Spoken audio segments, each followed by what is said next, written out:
All right, let's get started, folks. Come on, you all had a long holiday now. We got to get to work.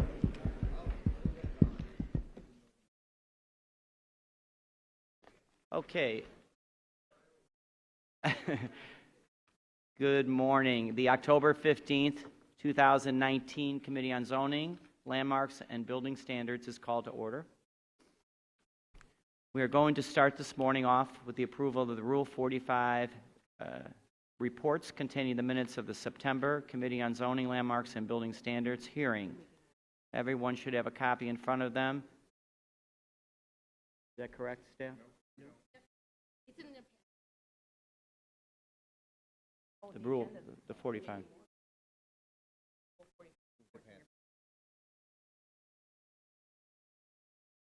Those that have the copy, want the copy, have it? I'm hearing no objections. Alderman Lopez moves to approve the minutes. All those in favor? Aye. Aye. Any opposed? Hearing no objections, the report has been approved. Moving on, we will now hear the items to be deferred. I will read the page number, the file number, the address, and lastly, the reason for deferral, and take a motion for all at the end. So I know we have people in the audience for a number of applications. Please, I will read them. Pay attention because some, I believe, are going to be deferred where we have audience members here. So let me start. On the top of page 2, file number A8485, located at 6453 through 6459 South Lavergne Avenue, and 6448 through 58 South Lavergne Avenue per Alderman Quinn. Middle of page 2, file number A8488, located at 932 South Oakley per Alderman Irvin. Now we're moving to page 3. And it looks like the entire page of 3. First one, application 20152, located at 1420 North Milwaukee. 20166, located at 2418 North Milwaukee.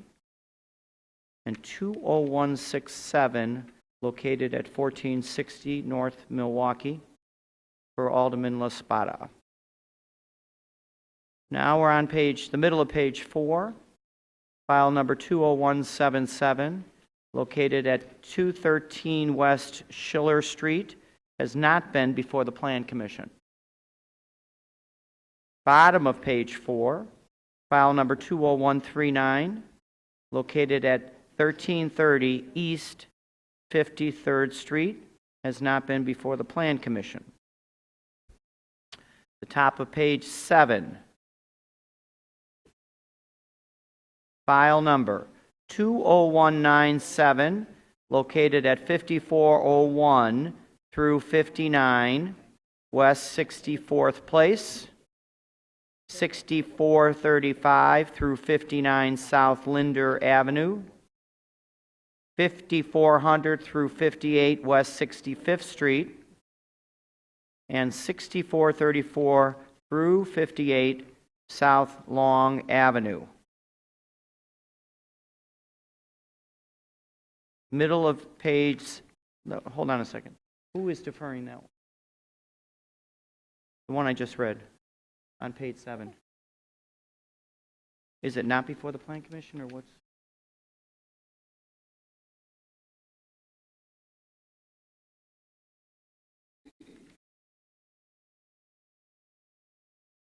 Okay. Yeah. What? I need you. This item is okay. For Alderman Brookins. Middle of page 7, file number 20168, located at 1000 West 94th Street. For the attorney. Top of page 8, file number 20135 T1, located at 225 West Alexander Street, per the attorney. Middle of page 8, file number 20178, located at 2801 South Ashland, has not been before the Plan Commission. Now we're going to the top of page 9, file number 20164, located at 1101 through 25 West Carroll Avenue, 312 through 28 North Aberdeen Street, 313 through 29 North May Street. This item has not been before the Plan Commission. Middle of page 9, file number 20169, located at 400 North Aberdeen, has not been to the Plan Commission. Moving to the top of page 10, file number 20190, located at 808 North Cleveland Avenue, has not been to the Plan Commission. Middle of page 10, file number 20193, located at 934 North Branch, has not been to the Plan Commission.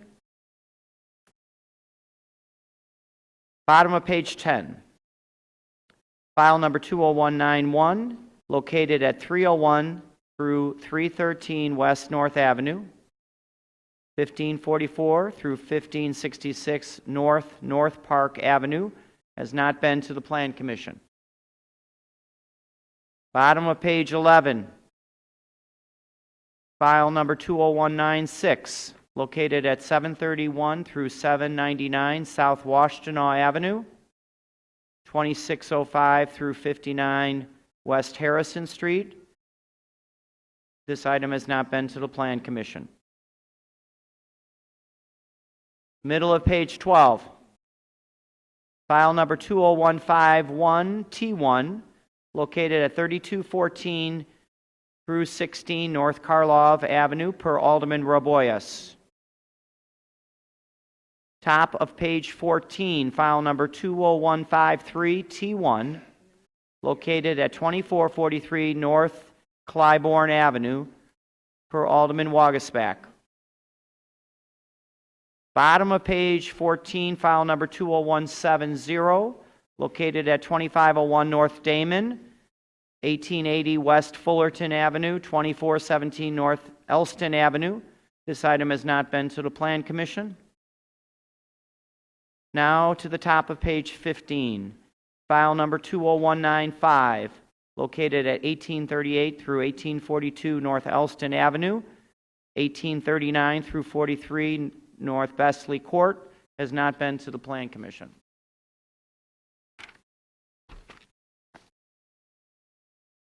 Middle of page 15, file number 20145 T1, located at 3121 North Rockwell, has not been to the Plan Commission. Bottom of page 15, file number 20160, located at 3008 West Belmont Avenue, per Alderman Rodriguez Sanchez. Bottom of page 16, file number 20158, located at 5535 through 55 West Irving Park Road, per Alderman Spazzato. Middle of page 18, file number 20147, located at 5136 through 38 North Claremont, per Alderman Vasquez. Moving to the top of page 19, file number 20194, located at 51 through 65 East Randolph, has not been to the Plan Commission.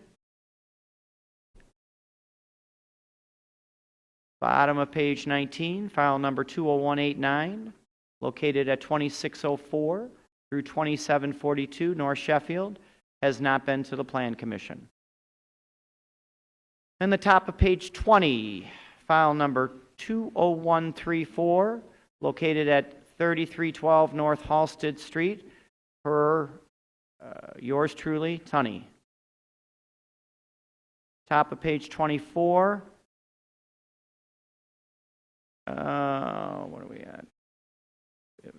file number, top of page 24, folks.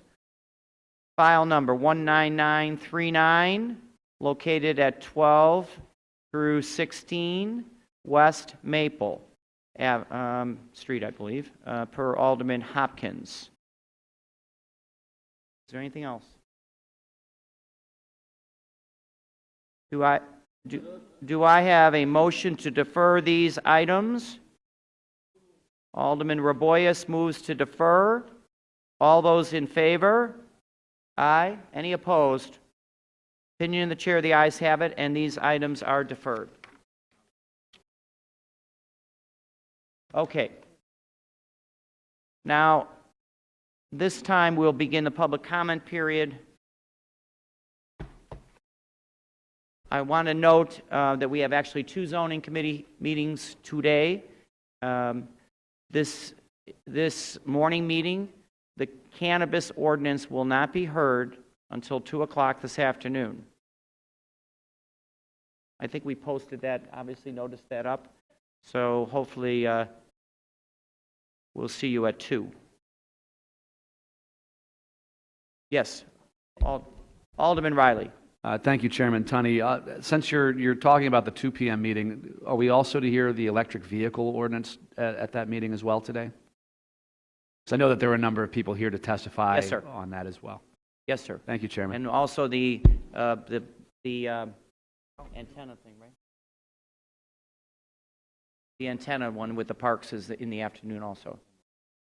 And of course, our planning commissioner will be at 2 o'clock. In no particular order. We're going to get... Yeah. We're going to have lunch. I've listened to my colleagues, okay? So I hope you all had a cinnamon roll before it'll be devoured. All right. So, out of respect for everyone's time, each speaker limited to 3 minutes to address all items on the agenda. This will be the only opportunity to address these items, and the committee will not conduct separate public comment before each agenda item. All right, so let's start.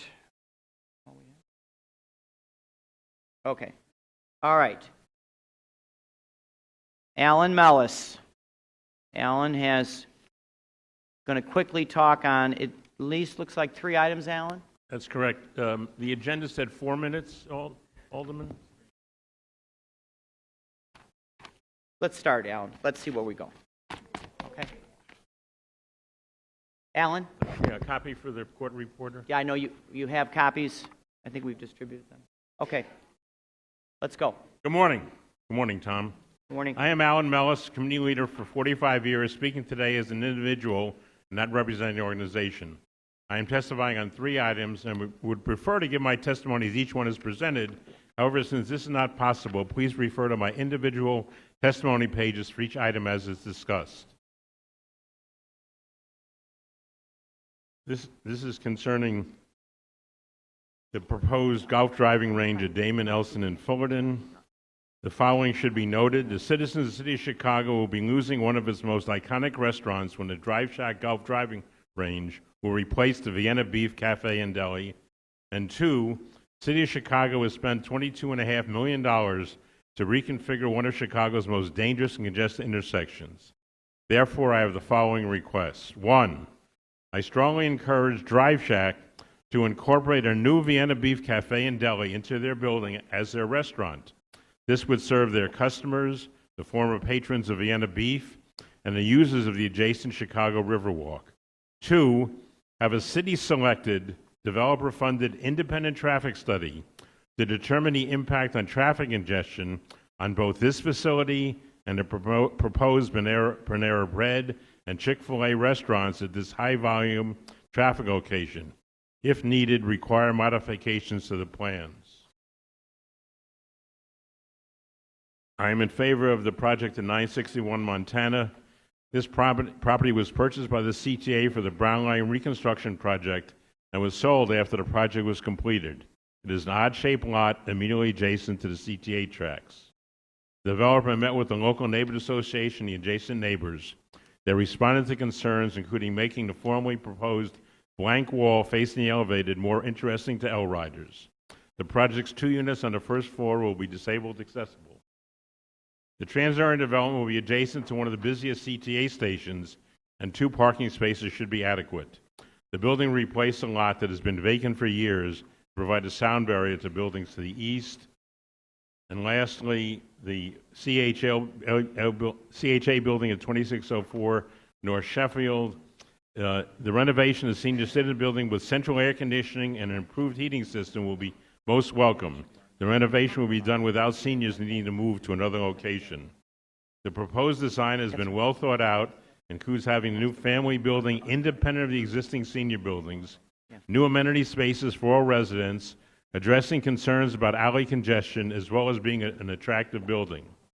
While the proposed building at the corner of Lincoln and Sheffield does not have a tenant, it is consistent with the formally approved Lincoln Avenue revitalization plan. The tenant should serve the local CH residents. The thoughtful addition of these new affordable units will be a small start in increasing the number of affordable units in our community. Thank you, Chairman. Thank you, Alan. And 2 of those items you talked about are deferred, so we'll hear you again, I'm sure. Okay, thanks. All right. George Blakemore. Mr. George Blakemore. I'm outraged with your behavior here. But people can't speak. All these items, we are entitled to speak on.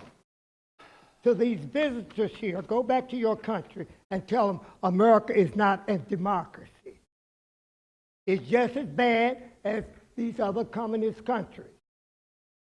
Are you understanding what I'm saying? They got all the items, but they won't allow the public to speak on them. The public have to speak on all items for 3 minutes. That's unacceptable. They're trying to silence the public, and particular Mr. Blakemore. This was designed for me. They don't want to hear me because I tell the truth. You have no right to implement. When Solis was there, how corrupt he was, you even worse, because you're trying to silence the people. You don't want to hear us. And the way this game is played here with this zoning, everything is going to be passed. Everything is going to be passed. They was they met before. They get a lawyer, they get an appraiser, they get an architect, and they pay to play. So whatever comes up, 99% of the time, they will be approved. It's a setup. It's a dog and pony show. So go back to your country and tell them that this is not a democracy either. It's not a democracy. It is worse than some of these dictatorship and communist countries. This man have said you only can speak, if it's 50 items, you only can speak 3 minutes. He won't let you speak on each item. Why? He don't want to hear the people. I'm entitled to speak on every item here. This is a pay-to-play here. And the way they do it, all of them have attorneys. They pay their lawyers, then they pay their appraiser, then they pay the architect and all, and then somebody else is getting paid. Some of these political hacks are getting paid. That's why they call it pay-to-play. If you don't have any money, you're not going to win nothing. You can't come up on your own and make a presentation. You can't do that. All of them, if you read the agenda, all of them have a lawyer. So if you're poor and can't afford a lawyer, your chances are almost nothing in getting rezoned. Rezoned. And you said 4 minutes, then you're going to come out and change it to 3 minutes. You're terrible. You're worse. You're trying to silence the people. Be back to you, all of them.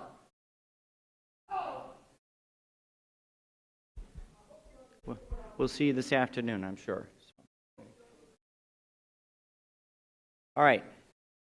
I'm going, let's see. We've got a number of speakers to talk about Beacon, 4506 North Beacon. and I will call them in the order. They can all come up at the same time. I should know if Martin Tangora, is that also the Beacon project? I know you're the Magnolia Malden neighbors. Is that correct? Okay, fine. So Martin, come up, followed by Ray Mindak.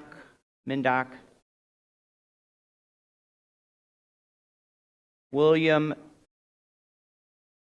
Goddu. I think I got it right. William lives on Beacon.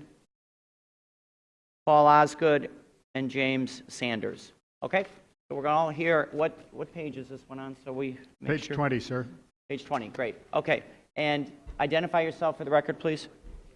Yes, sir. Martin Tangora. I live on Magnolia Avenue, 3 blocks from the subject site.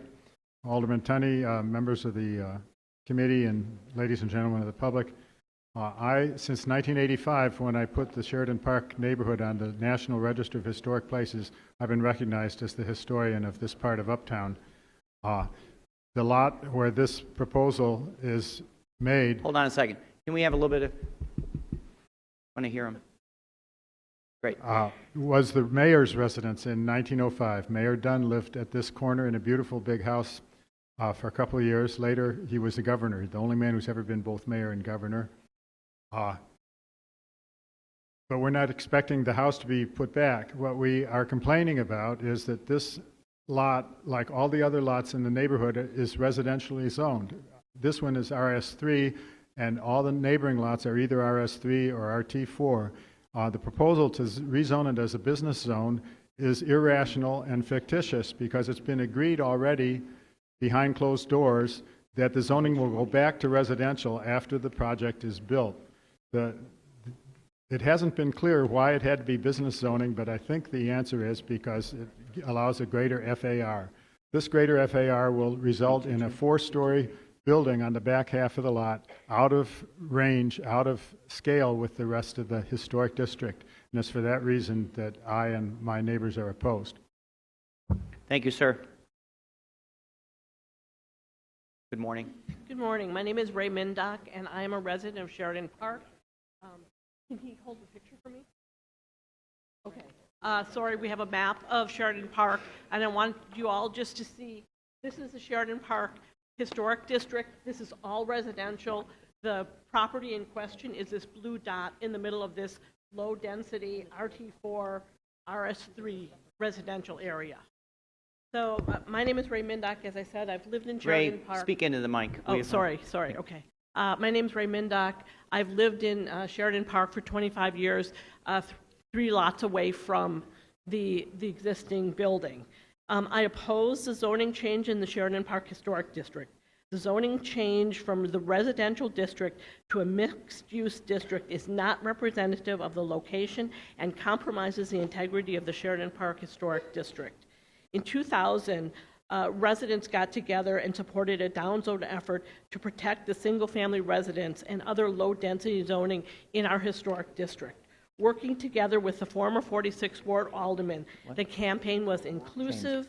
The information was shared throughout Sheridan Park with other block clubs and community organizations across Uptown. More importantly, we worked with Mr. Tom Smith, the City of Chicago zoning administrator, to ensure the changes we were making were consistent with the Chicago zoning code and the intended practices. The current proposal to change the residential RS3 to mixed-use district B23 is inconsistent with the intended practices. The zoning change from residential to mixed-use development is spot zoning. This change violates zoning that is consistent and uniform. The change to B23 does not reflect the current land use or density. The density intrudes on the maximum height, side lot setback, and backyard setbacks. In addition, a curb cut, which is proposed approximately 10 feet from the existing alley, appears to be in conflict with the Department of Transportation street and site plan design standards. The developer has offered to change the zoning back after construction is complete. At that time, it will be non-conforming zoning. So respectfully, I ask the zoning committee in the City of Chicago to deny this zoning change based on the inconsistency with the City of Chicago zoning practices and to preserve the historic district in Sheridan Park. Thank you, Thank Ray. you.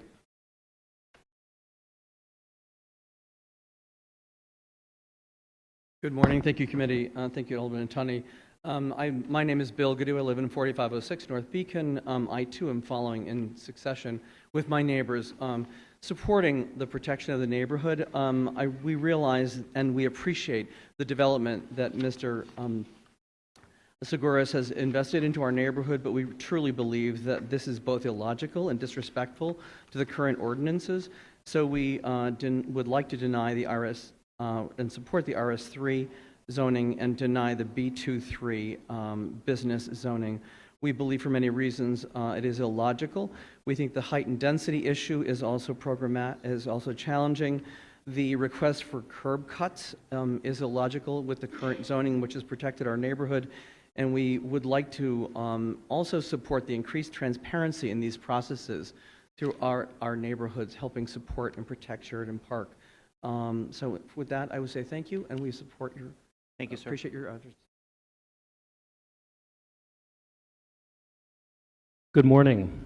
My name is Paul Osgood, and I live on Beacon Street. The current zoning designation is an RS3, a residential zoning. The request is for a business zoning, B23. A quote from the Chicago zoning website.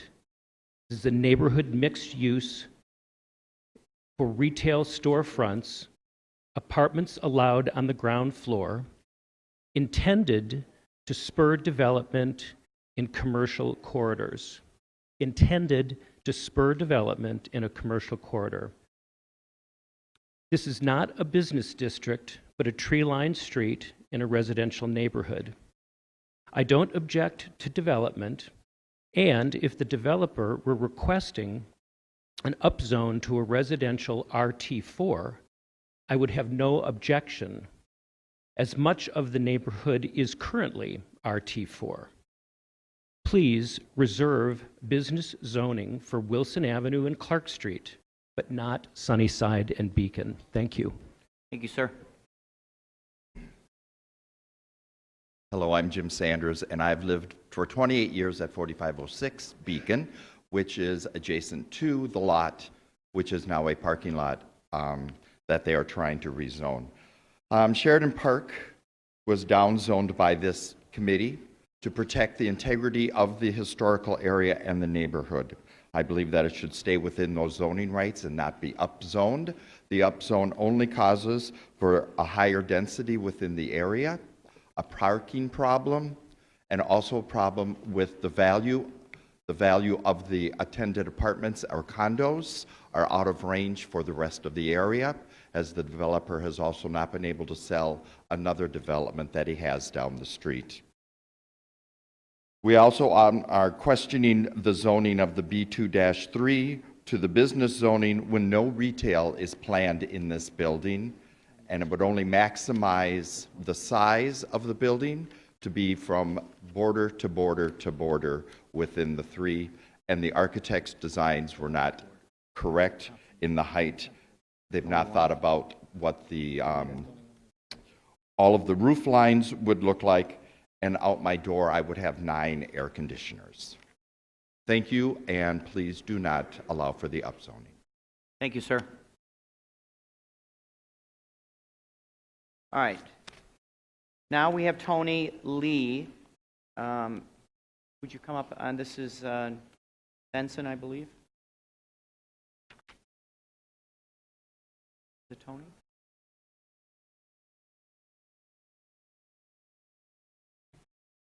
He's coming. Good morning, committee members. Did you receive my petition that I included with the email from Nicole? We have received your petition. Okay, thank you. Good. Well, so I'm here to oppose application 20159. This is the rezoning from industrial to RT4. I canvassed the community, spoke to community members, my neighbors, and I got over 90 signatures opposing this rezoning, and most of the concerns were due to the parking problem that's already in the Benson Street. The current design of these 18-unit townhouses do not require do not allow for any street parking, and that will take up even more parking space for all the other residents in the area. And from experience, not everyone parks in the garage. Some may park on the street, and since there's no street parking, this will exacerbate the problem. So I would like to just show you a picture of Benson Street currently right now. Currently, you cannot park on the west side of Benson Street due to, it already being very narrow. As you can see, this is where the land is supposed to be rezoned and built with townhouses. But the residents do not oppose these developments. We just ask that it be rezoned to R3 for detached single-family homes.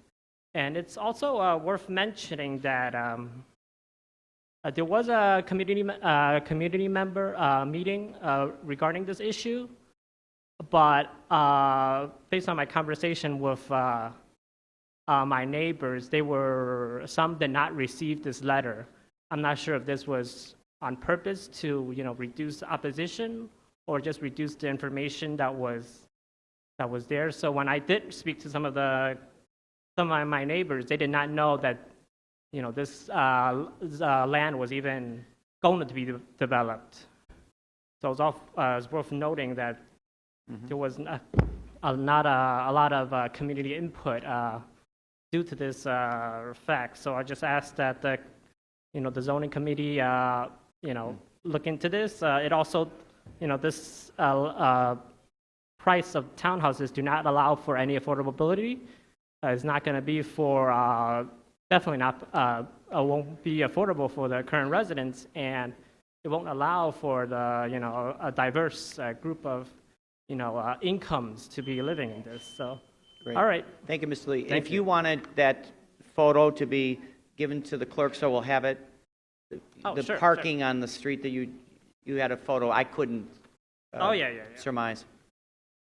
Thanks. Thank you. All right, so the next item has been deferred, but we have Manuel Vega. Manuel, we've deferred it. If you would like to still talk. Yes, I would like to quickly talk. I don't plan to use my 3 minutes, but this item has been deferred. And thank you, Mr. Tooney and zoning committee members and public. My name is Manuel Vega, an 18-year resident of Claremont, 5100 block of Claremont, which is located in Ravenswood in Lincoln Square neighborhood. Mostly RS3 zoned residential areas. Claremont sits off of, as people that are familiar, sits off a block off of Western and Foster. But what has been proposed by Mr. Kalapi is a rezoning from an RS3 to an RM 4.5, which, as it was represented to the alderman, there was a number of misrepresentations. And in fact, after meeting with the alderman meeting and the public, I came across my neighbors and communicated with them, and we basically pulled a petition together. The petition that I have signed here by 30 block members. Basically, we, the undersigned neighbors, believe that the two separate lots have been repeatedly misrepresented by the owner and lawyers as one complete lot to the neighbors, community, aldermen, and city committees in an attempt to blur physical boundaries, understate future development, and understate the negative impact to our charming block by increasing density. Excuse me. I'm listening. Okay. The private owner, Matthew Calapi, has sought to challenge the zoning designation of 2 lots on North Claremont Avenue in the 40th Ward, an area that attributes its charm to the quietness to the current land usage pattern of the low-density RS3 zoning designation. These are 2 lots. They are both signified by separate lots because Matt Calapi has been paying taxes on these 2 lots. In all the verbiage, it's trying to be sold as a single lot to get this large zoning. Basically, we, the undersigned, feel that the targeted designation for these 2 properties does not align with the current future vision of the streets area land use pattern and increases its density. And therefore, we urge the zoning administration and committee zoning and landmark building standards to not recommend passage of this fail the passage of 02-019-6811. And I just have some supporting documentation that shows a lot of the inconsistency that I would like to submit into record. As a whole, we're not opposed to a development on this particular property. We do not feel that it is within the future land use. Thank you. Thank you, and we'll receive the documentation there. All right. Hold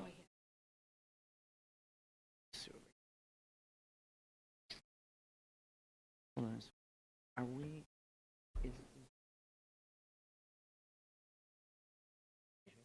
Great. Okay. All right. So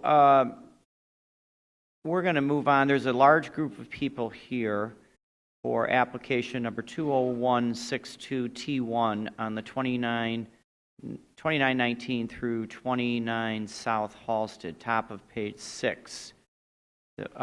They've graciously declined to testimony, but they are definitely in support of this item. And if, for the acknowledgement of our committee, would you please stand, if you, the 23 that are in support of this, please? I wanted to recognize them here and thank them for taking time out of their busy day. Again, these are the group of 23 individuals that signed up in support of 2919 through 29 South Halsted. So we appreciate it. I'm sure we'll have your back on this one, okay? So I hope. So thank you very much. All right. Now, what do we do? What's next? Okay, so let me just think. Where is my... Where am I at? Okay, this one. All right. Okay, so that concludes the public commentary portion of the meeting, and we'll be moving on to the addendum to this meeting's agenda. We have the appointment today to the Commission on Chicago Landmarks. Resume for the appointee should be in front of you in your packet. So it's mayoral appointment 1923, the appointment of Tiara L. Hughes as a member of the Commission on Chicago Landmarks for a term effective immediately and expiring March 11th, 2023 to succeed Juan G. Moreno, whose term has expired. So can we come on up? Alderman Smith, you want to move to your right? I think we're going to... Where is our...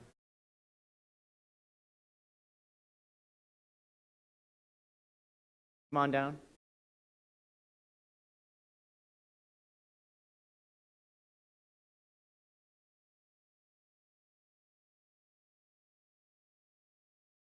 Where's the resume? Here. Good morning. Good morning. Could you identify yourself for the record and tell Yes. us a little bit about your background and why the mayor in her wisdom has appointed you to be on the Landmarks Commission? Absolutely. Thank you. Good morning. My name is Tiara Hughes, and I come before the committee today seeking confirmation to my appointment to the Commission of Chicago Landmarks. I am currently a resident of Chicago's 3rd Ward in the Bronzeville community, and professionally, I'm an urban designer with Skidmore, Owings & Merrill and a real estate broker with Century 21. I also serve on the National Board of NOMA, which is the National Organization of Minority Architects. We are an organization that's rooted back to 1972 that serves the mission of championing diversity in the design professions by promoting excellence, community engagement, and professional development of our members. In addition to urban planning, I also have a background in architecture and appreciate the significance of our historic buildings and the footprints they bring to our culture today. I want to serve on this commission because preserving our city's built legacy is important and should not be taken lightly. Thank you for your time and attention, and I look forward to answering any questions you may have. Okay, questions from committee members? Alderman Michelle Smith. Then we'll get you later. Alderman Walter Burnett. Thank you very much, Mr. Chairman. I'd just like to commend the mayor on this appointment. This young lady has a very impressive resume. We appreciate the fact that she's involved with NOMA and fighting on behalf of equity and fairness for African American designers throughout the country. I think this is a great choice. Landmark is a unique committee, right? And so you really have to have a love for architecture to want to be on a Landmark Commission. So we commend you for taking your time to do this for the city of Chicago. Thank you. Thank you, Alderman Bennett. Thank you, Alderman. Alderman Patel. Yes, thank you, Mr. Chairman. I too want to commend the mayor for the appointment of Tiara Hughes to the Landmarks Commission. Tiara is a fresh, new, young face who has a perspective on historic preservation. She has a familiarity with buildings and communities all across the city, and I think we need to have a young perspective like that, and also one with a cultural sensitivity to the tremendous amount of historic legacies and communities on the south and west sides, in addition to what she already knows throughout the city of Chicago. I highly support this appointment. Great. Thank you, Mr. Chairman. Thank you, Alderman. Other questions from committee members? Okay, Alderman Michelle Smith. Then. Thank you, Mr. Chairman. A pleasure to meet you, and congratulations. I think it's wonderful that we have another architect on the Landmarks Commission. It's very important. One thing I did want to ask you about is whether or not you've had any experiences, or we have several historic districts in my community, and the communities are very, very jealously guard them. And sometimes their interpretations of how they believe the landmark district should be administered is the basis of their 30 and 40 years of experience. And there are always pressures about new kinds of changes and developments and things like that. And of course, many people who live in landmark districts believe that maintaining them as closely as possible to what their perceptions of it are what is important. How do you balance that, or do you agree that when you're in a landmark district, man, it's strict? Thank you for your question. I would say that this scenario would be on a case-by-case basis. And obviously, if a district is historic, that is very important and shouldn't be taken lightly. So we would take that into consideration, but then also the voices of the people in that environment are very important as well. Thank you very much. Congratulations. I have no further questions. Any more questions from committee members? If not, can I have a motion do pass on the appointment? Alderman Dowell moves do pass on the appointment. All those in favor, say aye. Any opposed? I don't hear any. Opinion of the chair, the ayes have it. And congratulations. Look forward to approving this at the Wednesday City Council meeting. And I know it's effective immediately, so let's go. Okay. Let's get to work. Sounds good. Thank you so much. Thank you. All right, moving on to the regular agenda.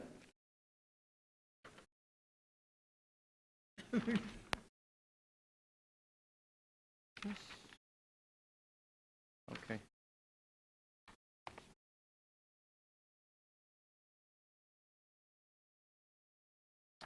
Okay, before we get on to the regular agenda, at the request of Alderman Smith, we're going to go out of order to the middle of page 19. Item number 20132, T1, address 2616 through 18 North Clark Street. Change request B12 Neighborhood Shopping District to a B35 Community Shopping District. What do we got here? This is an alderman. Okay, attorneys?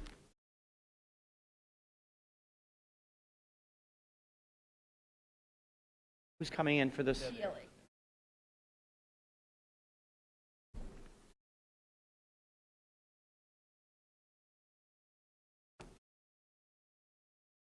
Alderman Dowell? We're on page 19, middle of it. 20132 T1 in the 43rd Ward.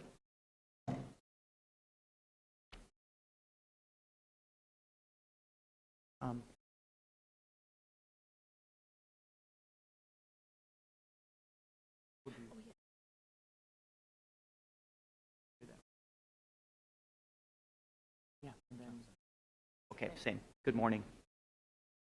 Is this on? Good morning, Mr. Chairman and members of the committee. My name is Liz Butler from the law firm of DLA Piper, located at 444 West Lake Street. And I, along with my colleague Rich Clowater, represent 2616 North Clark, LLC, the applicant for a zoning map amendment for the property located at 2616 North Clark Street. With me today on behalf of the applicant are Jonathan Gordon to my right and Jordan Melovitz to my left from Experiential Capital on behalf of the applicant. The applicant is seeking to rezone the subject property from the B12 Neighborhood Shopping District to the B35 Community Shopping District to allow for the establishment and operation of a boutique hotel within the existing 5-story mixed-use commercial building. The property contains approximately 4,850 square feet of site area and is bounded by commercial properties on the north, Clark Street on the east, a public alley to the south, and residential properties to the west. As I mentioned, the property is currently improved with a 5-story mixed-use commercial building and a 2-story detached coach house at the rear of the property. The applicant is planning to establish a boutique hotel within the existing building and coach house, and no new improvements are proposed for the site. The overall project FAR is expected to be 3.38, which is less than the maximum FAR permitted in this district. The hotel will contain a maximum of 20 hotel rooms. No vehicular parking spaces and no bicycle parking spaces are provided on the site today, and none will be provided in connection with the proposed development. The applicant will also be required to seek approval of a special use from the Zoning Board of Appeals in order to authorize the establishment of the hotel. The proposed site plan and building design are depicted on the boards in front of you, and our team is available to answer any questions. We have worked with Alderman Smith and the Department of Planning and Development on this project, and we understand that the Alderman is in support of our application. We respectfully request that you recommend City Council approval of the application. We appreciate your time and consideration of the project. Thank you. Questions from committee members? Alderman Carrie Austin. Thank you, Mr. Chairman. Good morning. This would be to the alderman. What you're doing, a hotel and no parking, won't that add to more congestion in your area? Well, there's actually a lot of parking across the street. Okay. So there's a lot of parking in the immediate area, so we didn't need it. Okay, because I know that you're We're a very normally congested not- area, yes, but there's a lot of parking immediately available. Oh, so they'll be able to utilize that area? Sure. All right. All right. So other questions for the team? And then I'm going to ask Alderman Smith to opine a little bit more on the project. Thank you, Mr. Chairman. This project is a really great win for our community, strongly supported by our neighborhood organization. This property is being upzoned because it was really a pre-existing building. that was downzoned years ago. And it is, for those of you who know Lincoln Park, it is an old apartment building directly next to the Wiener Circle. So we were very intent on saving, not letting the Wiener Circle go away, and not letting this building go away. And this developer came and said that they wanted to convert it to a boutique hotel, which hits a need. Our community has a need for short-term space that is hotel. It's not an Airbnb, it's a hotel.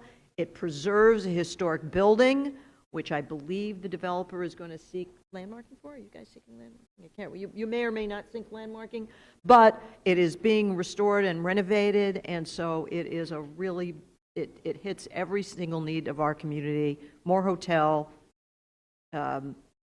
with a hotel license, saving an old building on a street that is reviving. So I'd like to ask for your support. Great. Questions for the Alderman? Hearing none. If there are no questions by committee members, motion to do pass. Alderman Kappelman moves to pass. All those in favor? Aye. Any opposed? Opinion of the chair, the ayes have it, and this item is passed. Thank you. Good luck. Okay. Again, out of order. On this one, we are moving to this one. Again, in the 43rd Ward, document number 20175 T1. Ordinance referred on September 18th of 19. Common address 961 West Montana. Change request RM5 residential multi-unit district to a B23 neighborhood mixed-use district.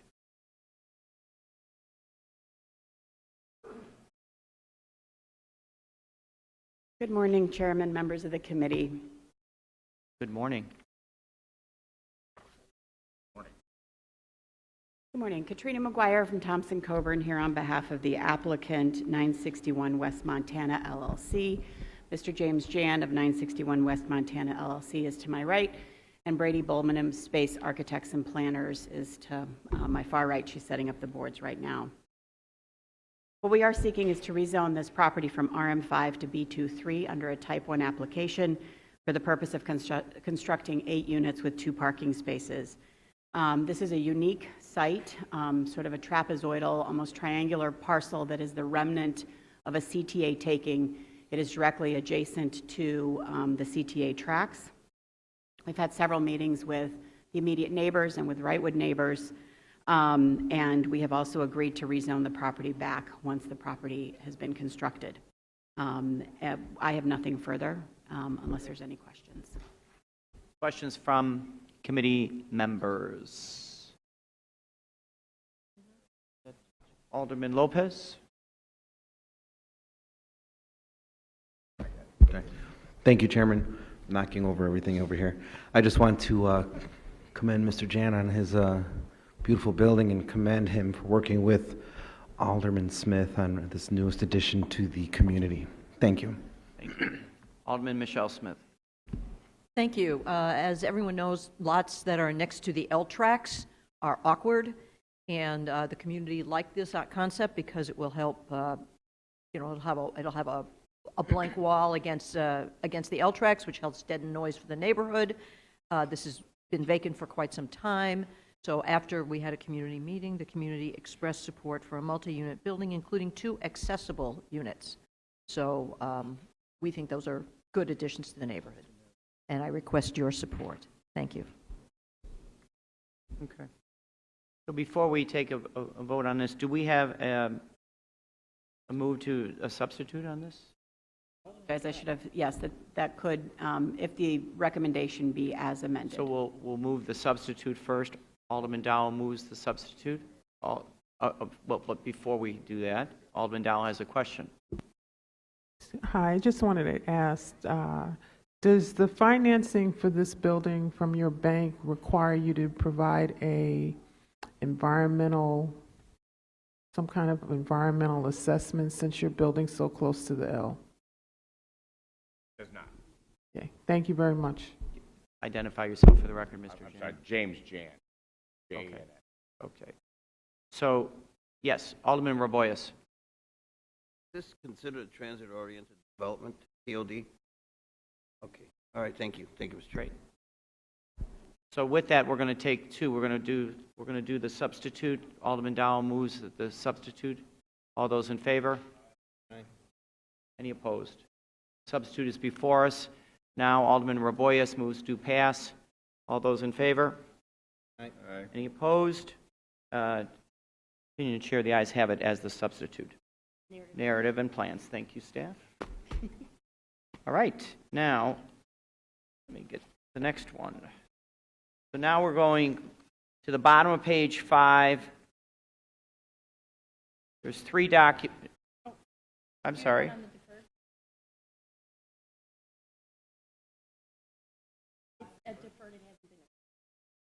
That's the CHA. Okay. All right. Okey doke. Bottom of page 5. 3 application numbers. Oh, I'm sorry. Okay. Bottom of page 5. Application number 20159. Change request. M23 Light Industry District to an RT4 Residential 2-flat Townhouse and Multi-Unit District. Again, who's up?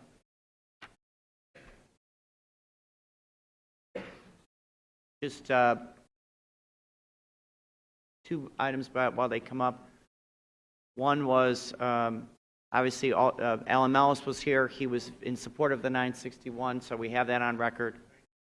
And then this project, I believe, was the petitioner, the Mr. Lee, if I'm not mistaken?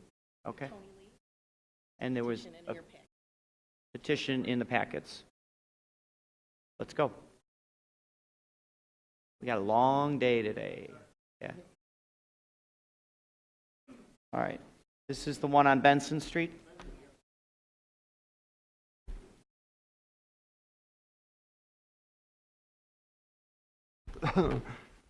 Mr. Chairman and members of the committee, my name is Mark Kupiak. I'm an attorney with offices at 77 West Washington, represent the applicant, and I have with me on behalf of the applicant, Mao May, seated beside me. Next to him, John Hanna of Hanna Architects, the project architect. And this particular application, we're looking to rezone subject property from an M2-3 to an R4. And as you know, of course, M2-3, an intense district, you could do factories, industrial uses, etc., -3 density.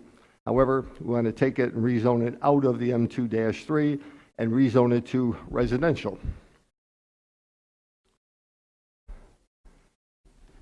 Wait. Hold on. We have the wrong plan?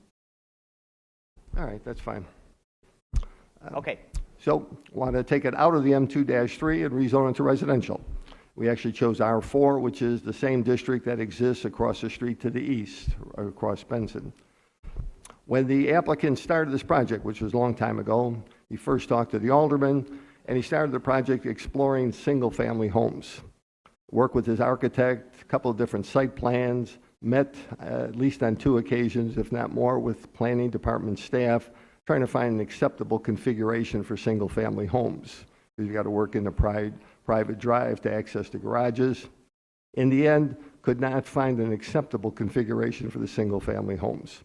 So the project before you today is townhomes, next best thing. And the project calls for 18 townhomes. Parking, the city requires 1 parking space per unit. Going to provide 2 car garages in this particular case, so we've got double the parking requirement. And again, consulted with planning, worked with the alderman, and had a community meeting at which the project was displayed, described, and questions were answered. And with that, we ask for your support. Do we have a substitute before us? Oh, I'm sorry. Thank you. We do have a substitute, type 1 plans and narrative. It was filed as a type 1, but we have substitute plans and a substitute narrative. And if one of your committee members would be good enough, we'd like to proceed on the substitute type 1 plans and narrative. Alderman Kappelman moves to accept the substitute narrative and plans for the type 1 application. All those in favor? Any opposed? Hearing none, the substitute narrative and plans are accepted. Okay. Now, questions on this townhouse development in the 11th Ward from committee members? I know we have Alderman Thompson here.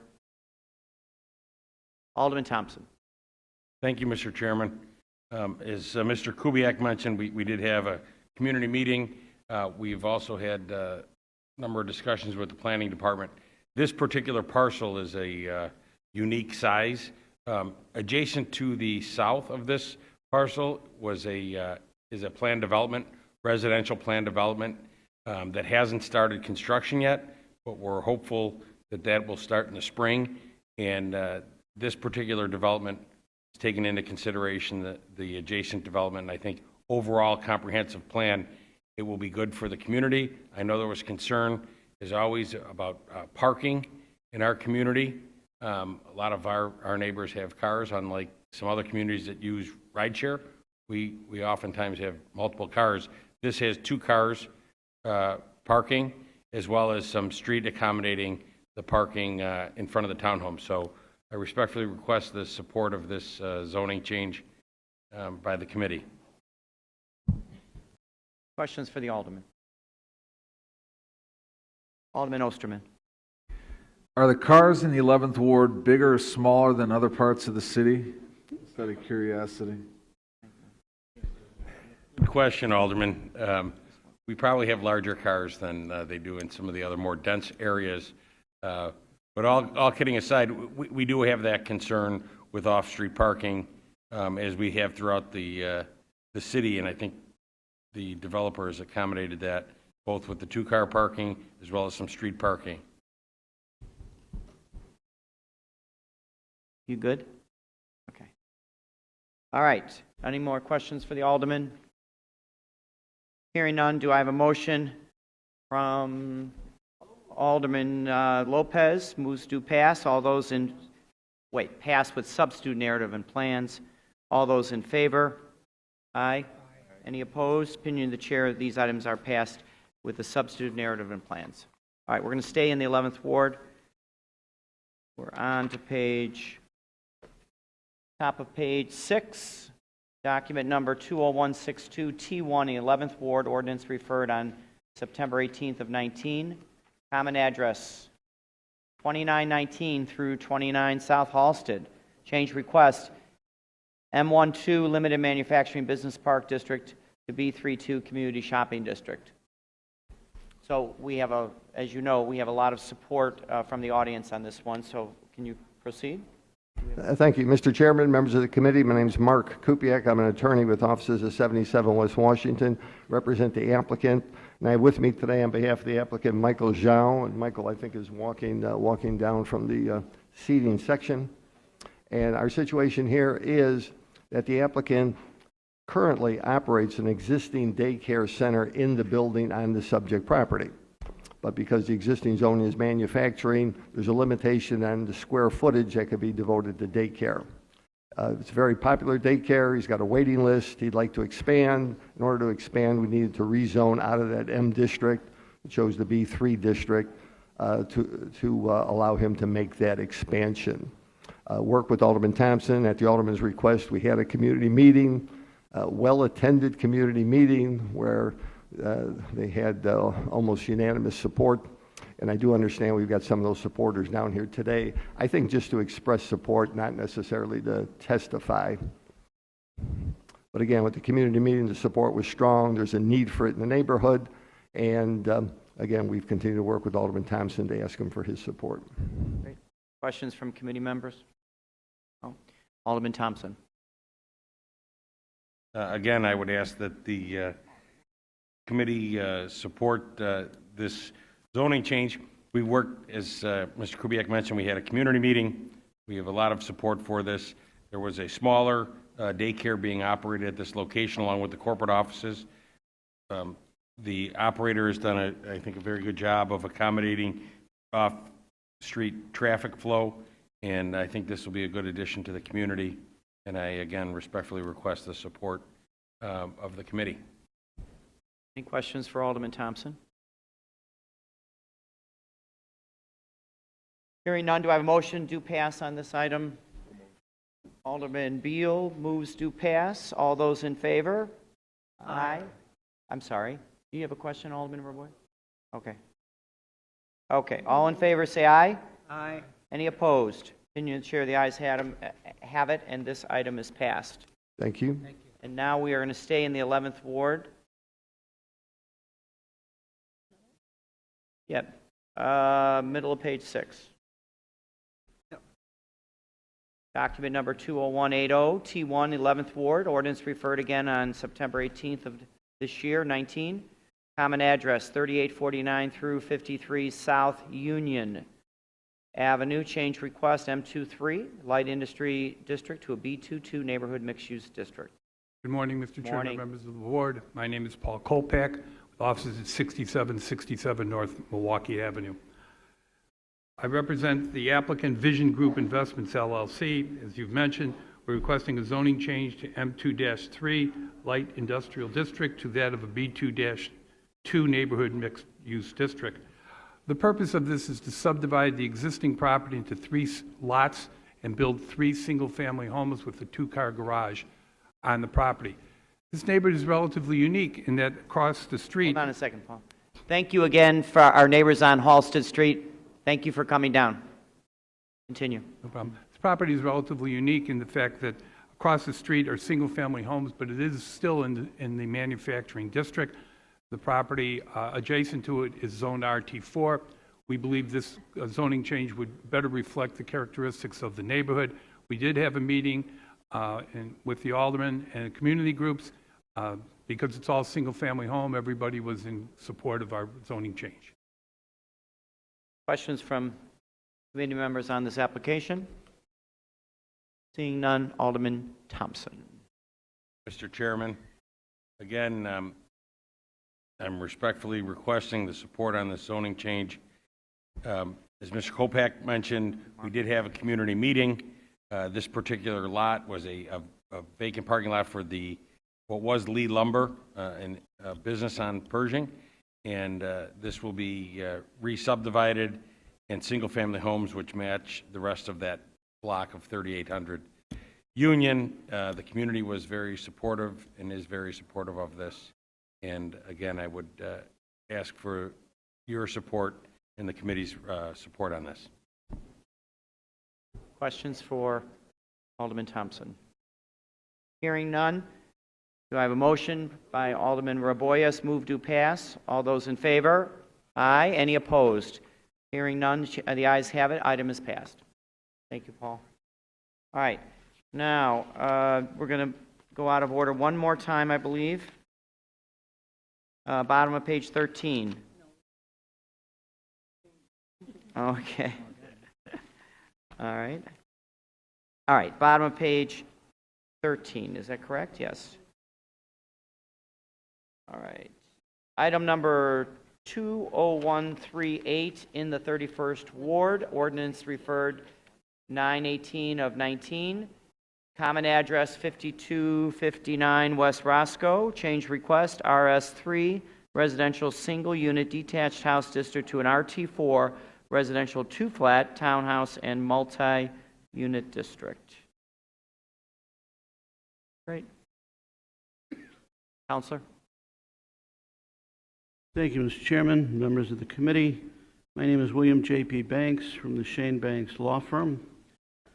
I'm here today with my client, Kim Conlon, architect John Hanna, for the purpose of changing the zoning from an RS3 to an RT4. Purpose of the rezoning is to renovate the interior and existing building to allow 2 dwelling units, so it would be 3 altogether, with 3 parking spaces and a rooftop deck. This matter has been pending for a while. The There was outreach to the alderman of the 31st Ward, Alderman Cardona, who was very gracious in supplying a letter of support to the committee, a copy of which you have in your file. We have had no objectors to this matter at all. The building itself, I don't see it up there. There it is. The building itself is going to remain as is. The renovations are interior. The height stays the same. It is basically a lot-to-lot structure. And once again, the outreach to the community was very solid, again, with no opposition.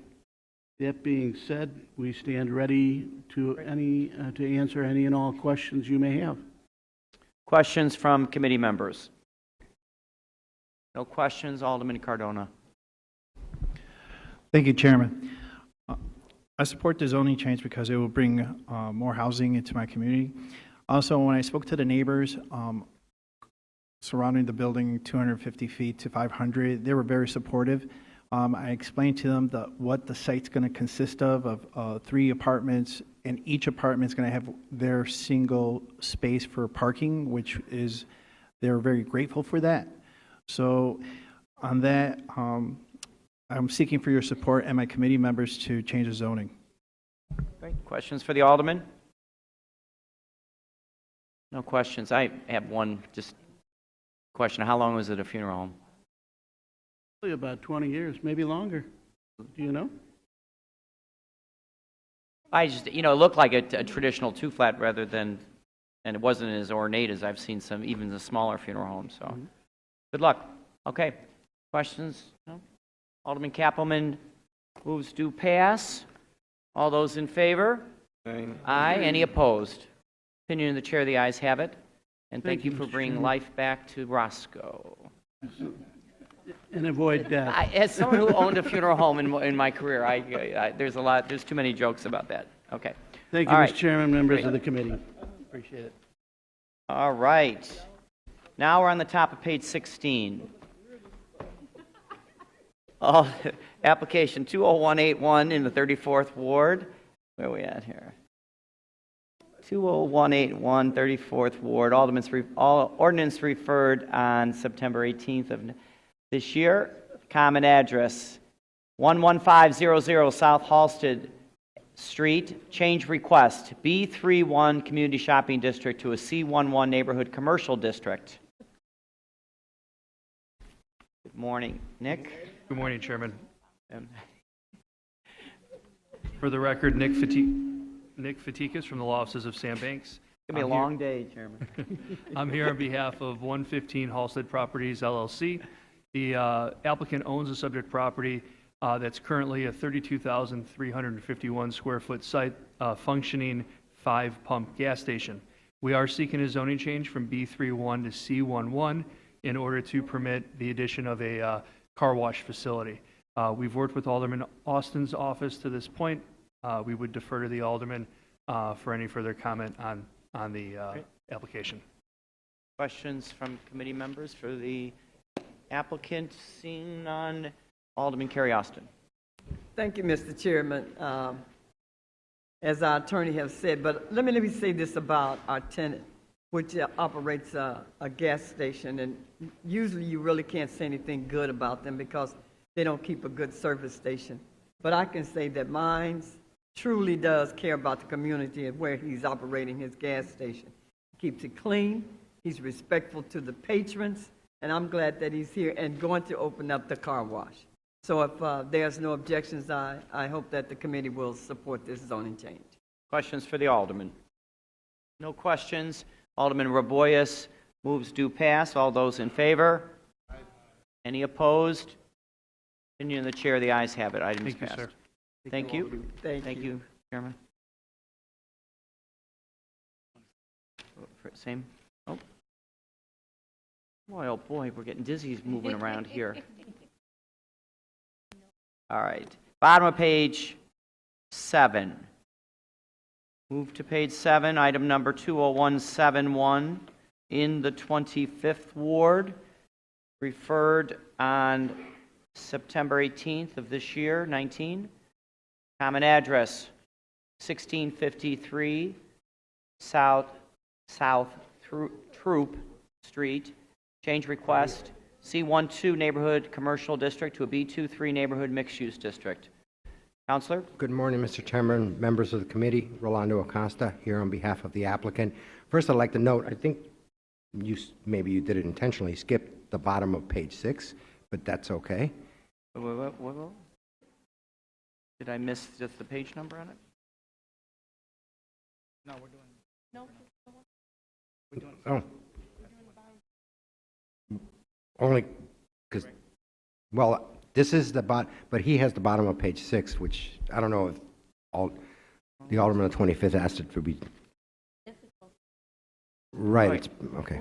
We can do both. Okay, that's all right. I don't care. If you behave, okay? I'll try. It's hard. All right, okay. So let's start on 7. Let's start on Okay. 7. We'll go backwards.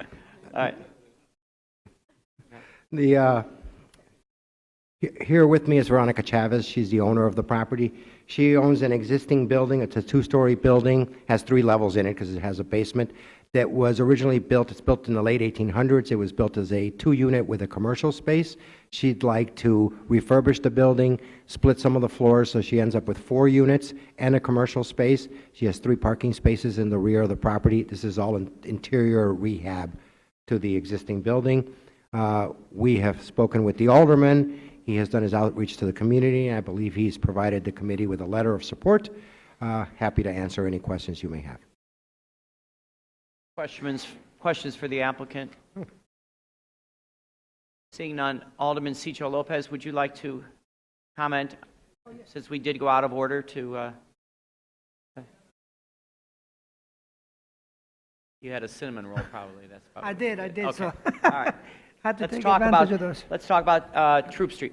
Yes, no, so the proposal has the support of the zoning advisory board.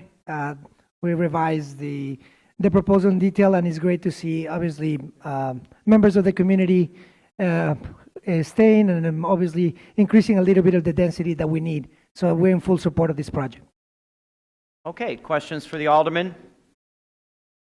Hearing none, Alderman Raboyes moves to pass. All those in favor? Any opposed? Opinion and chair, the ayes have it, and this item is passed. Now, we're going to move to page 6, bottom of page 6. Item number 20156T1 in the 12th Ward, ordinance referred on September 18th of 19. Common address, 2720 West Cermak Road. Change request, B32 Community Shopping District to B23 Neighborhood Mixed Use District. Proceed. Rolando Acosta, again, Mr. Chairman, members of the committee, here on behalf of the applicant. Here sitting with me is Florin Pavel. He is the owner of the property. This is a unique piece of property in the sense that it has a 3-story residential building situated about 50 feet back on the lot along Cermak Road. So what Mr. Pavel would like to do is build an addition to the front of the building, 4-story addition, go from 3 units to 4 units. He will retain the 2 parking spaces in the rear, and for that purpose, he is seeking the rezoning to the B23 district. He is here to answer any questions. We've also met with Alderman Cardenas, who's reached out to the community, and I believe provided a letter of support. We received I don't see Alderman Cardenas. Do we have his letter of support? We do. Questions for the applicant? Nope. No questions. Alderman Raboyes moves to pass on this item. All those in favor? Any opposed? Opinion of the chair, the ayes have it. Item is passed. Thank you. Thank you. All right. Let's go back to, now we're starting all right. I knew Alderman O'Shea. Is he in the back? Bennett, will you see if Alderman O'Shea is in the back? Okay. If he wants to, right? No, okay. Then we'll skip this one now. So Page 2. Right here? Okay. Aldermanic number 8492, 30th Ward, ordinance referred on July 24th of 19. Common address 2700 through 2740 North Central Avenue and 5549 through 5601 West Diversey. Change request B31 Community Shopping District and C11 Neighborhood Commercial District to a B11 Neighborhood Shopping District. Alderman Raboyes. Thank you, Mr. Chairman, and members of this illustrious zoning committee that we have before us. The downzoning in this area is to bring the area to conformity with the existing area to better reflect existing the business area, B zoning. With that, I ask for the support on the matter before you. Any questions for the Alderman? Hearing none, Alderman Beal moves to pass. All those in favor? Aye. Aye. Any opposed? Opinion of the chair, the ayes have it, and this item is passed. Thank you, Mr. Chairman. Bottom of page 2. Document number 20142, T1 in the First Ward. Ordinance referred on September 18th of 19. Common address 906 North Ashland Avenue. Change request. B12 Neighborhood Shopping District to a B13 Neighborhood Shopping District. Counselor? Thank you, Mr. Chairman and members of the board. My name for the record is Thomas S. Moore. With me today is the president of the Condo Association and one of the residents. It's a 2-unit building above a commercial unit, and Ms. Chow has family needs that require a little more space, and all she's doing is taking a outdoor space and including it in her indoor living space. It's only adding 160 square feet, but the property was previously maxed out, and she's been through a process with Alderman Laspada in the First Ward, and he's here, and we have his support, and we request your support as well. All right. Questions for the applicant? Alderman Laspada, then. Thank you, Chairman. Yes, it's a small change, but I think it really reflects the quality of life that the family is seeking for their unit, and seems very sensible given the surrounding community and surrounding zoning. Pleased to lend my support to this application. Thank you, Alderman. Questions for the Alderman? Can I have a motion? Motion by Alderman Kerry Austin. Moves do pass. All those in favor? Aye. Aye. Any opposed? Opinion of the chair, the ayes have it, and this item is passed. Thank you very much. We're going to stay on 2, correct? I saw. Okay. So now we're on page 2 still. Document number Aldermanic 8486, 19th Ward, ordinance referred on July 24th of 19. Common address 11060 Southwestern. Change request B31 Community Shopping District to a B11 Neighborhood Shopping District. Alderman Matt O'Shea. Thank you, Chairman.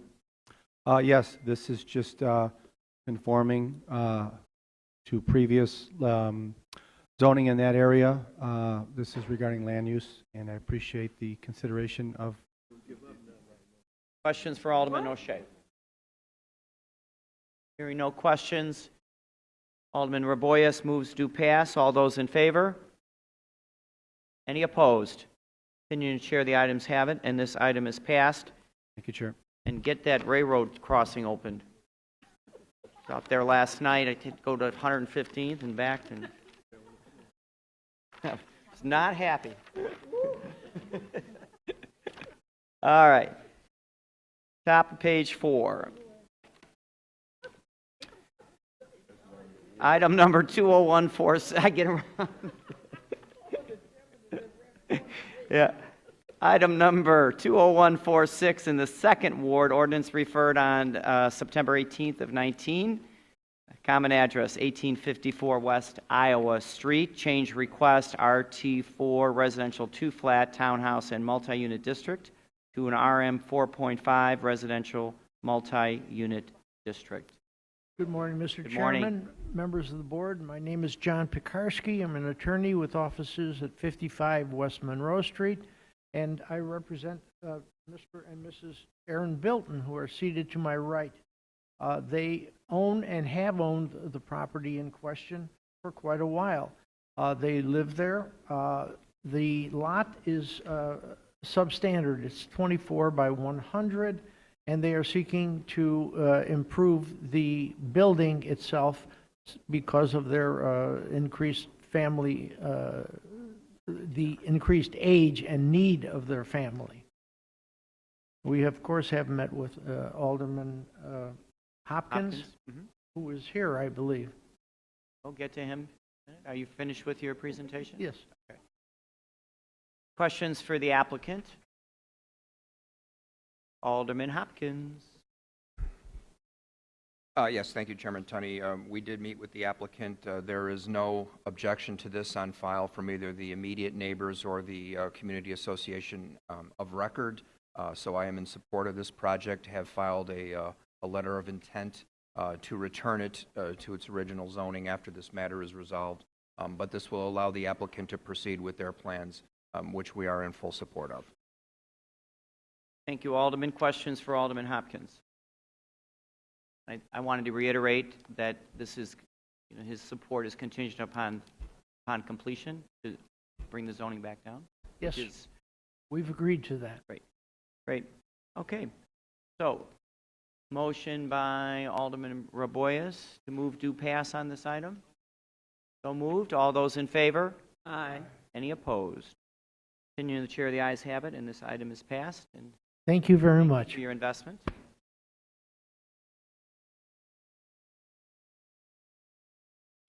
Okay. All right, we're going to move out of order one more time. Middle of page 20. Get to it myself. Oh. Okay. All right. I think we still. Okay. This is the one we had a number of witnesses here on item number 20183 T1 in the 46th Ward, ordinance referred on September 18th of 19. Common address 4502 through 04 North Beacon Street. Change request RS3 residential single unit detached house district to a B23 neighborhood mixed use district. We're ready to go? Yes, sir. All right. Counselor. Thank you again. For the record, Nick Fatikas from the Law Offices of Sam Banks. I'm here on behalf of the owner and applicant, Malden Development LLC, Series 4502 through 04 North Beacon. The applicant, again, owns the subject property, contains about 8,110 square feet of total lot area, and today it's a surface parking lot. The applicant is proposing to redevelop the site with a new 9-unit residential building that would have 10 garage parking spaces located within the building. The proposed building at its highest point would measure 46 feet 2 inches, although it has been tiered toward the front to reduce massing along Beacon. We've worked with the Beacon Block Club as well as Alderman Kappelman's office, and we believe we have his support to proceed at committee today. Thank you, Nick. So there was a number of people that are an objection to this. You didn't have the site plan or anything? You know what, I have a hard copy. I don't have the electronic copy, but I can provide a hard copy if you'd like. Yeah, might as well. But so obviously we're going to hear from the alderman. Well, let's ask for questions for the attorney. No questions? Alderman Osterman. Thank you. One of the issues raised, just out of my curiosity, is why a B2-3 instead of a residential zoning? So the B2-3 is a district that allows for either residential on the first floor or retail. We filed this as a type 1 zoning change, so it's mandatorily going to be developed as an all resident, excuse me, as an all residential building. We are asking for the -3 designation to allow 9 units to be developed on the site, but we're actually staying under a 2.0 FAR for the overall development. So the type 1 zoning change, the B2-3 gives us the flexibility for the unit count as well as it encompasses the overall size, but at the same time, it's limited by the type 1 zoning application and the plans that are filed with the application.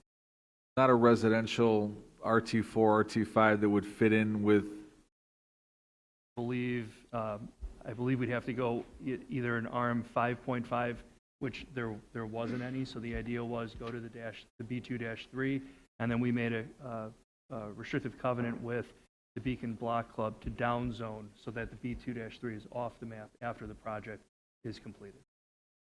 okay. And so there won't be any business, and as soon as this passes, you're going to downzone it so that it'll go back to the residential zoning. There's no intention to put residential on Beacon. 100%. Business on Beacon. Business on Beacon, my fault. There's no business, and we wouldn't be able to because the type 1 plan set that's been filed with the application doesn't incorporate any business. So if the plan ever changed, we'd have to come back and amend our type 1 plan and come back before this committee.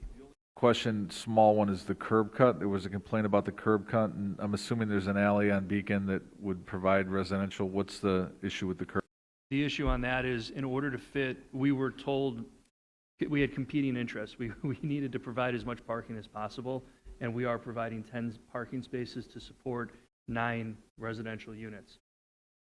To be able to meet code-compliant parking within the garage on the first floor was to come off the side street as opposed to coming off the rear. The width of the building and the width of the lot don't allow the aisle widths internally to provide or to meet that 10 parking space total. So we made a decision based on the input from the Block Club to provide more parking as opposed to come in off the alley and lose parking. Thank you. Questions from, before the alderman speaks, I want to ask a question on this one. So obviously, this is a historic district, as was alluded by our objectors. As Alderman Osterman said, you know, most of the surrounding RS, the current zoning is RS3, RS4. This is a big, what could you do under the RS3? Under the current RS3, we could do a 2-flat and a single-family home at best, because we only have 8,100 square feet of total lot area. So the RS3 is quite limited. I'd also point out for the committee, the entire area is made up of bigger developments. So that RS3 that you see on the map is not reflective of a single-family home block. In fact, our neighboring structures have multiple units. The other 4 corners, the 3 other developed corners have, and I believe it's 16, 24, and I think 12 unit buildings respectively on those 4 corners. So the down zone was put in place, I presume, to protect the future development of that corner lot. It's really the only undeveloped lot in the immediate area. But it's, frankly, the RS3 is non-reflective of the actual building improvements, the 4-story multi-unit apartment and condominium buildings that are developed in the immediate area. And then the Alderman Dow. Thank you, Mr. Chairman. What was the recommendation from the Department of Planning and Development? Patrick or Stephen? Steve Valenziano, Department of Planning and Development. We recommend against the zoning change for the reasons that were stated earlier. It's a business, mixed-use business district in the middle of a residential district. That was the T1, though, component of it, though. Because it's T1. Even with the T1 as residential on the ground. Stephen? Yes, it is a type 1. We think that there's other residential zoning districts that would be one less unit, eight units rather than 9, that would be more appropriate based on the other zoning and other development in the neighborhood. So as the attorney discussed, we talked about RS3, but if it was an RS4, is that what you're saying? We could do that in a residential? Under the RT4, you could do 8 units on this property, and you could fit the parking in off the alley without the curb cut. Attorney, do you want to talk about that? We've presented this as a 9-unit development. Based on the financing, the cost of the construction, and the delivery, we need that 9th unit to make this building work. We looked at that as an option with Beacon Block Club. We actually presented that and explained how we do need that 9th unit, which goes back to my response to Alderman Osterman, that the -3, the only component of the -3 is the density that we're trying to use or get to for the 9-unit total. Other questions? Alderman Kaplan. Thank you. Residents expressed concerns about this B2-3 zoning that would allow a business, but it's my clear understanding, because it's type 1, that it's impossible to occur. Even if a business did go in there, which is not possible, but that business would fail because it's in the middle of a residential area. No business wants to go in there, and it just wouldn't be good business practice. Residents expressed concerns about the historic nature of this area and therefore did not want the upzone. The proposed project will blend in with the historic nature of the community. The residents wanted a single-family home instead with turrets. This had to cost well over $2 million, and it would just be extraordinarily difficult to sell. Especially when 2- and 3-bedroom units are in huge demand in that area. We have a lot of micro units and we have some single-family homes. We just don't have enough and especially 3-bedroom units. The overall concern expressed over and over again that the new owner of this property did not want to rent out the parking that presently exists. Many of the objectors parked their cars there. It was their opinion that the new owner should continue renting spaces for their cars. So I support this for the following reasons. I wholeheartedly believe that Sheridan Park should remain historic, and a parking lot does not fit into the historic nature of this area. A single-family home worth over $2 million would be very difficult to sell, and therefore is just not a doable option. Members of the block club, it's one of the smallest block clubs in the 46th Ward, voted in favor of this project, 116 to 96.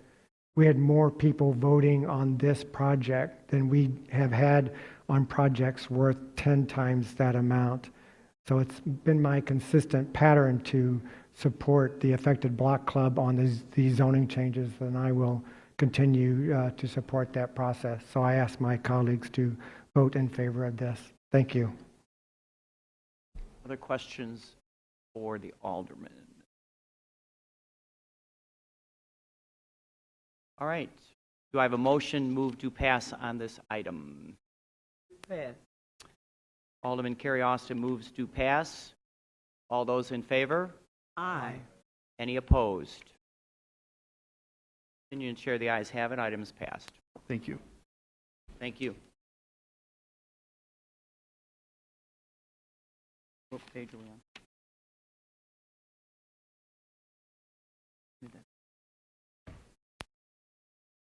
Going out of order to the bottom of page 9.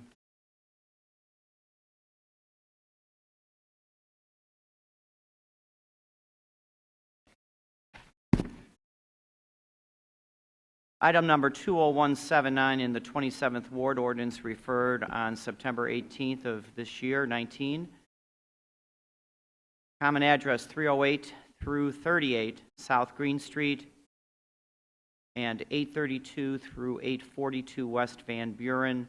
Change request DX5 Downtown Mixed Use District to a DX7 Downtown Mixed-Use District.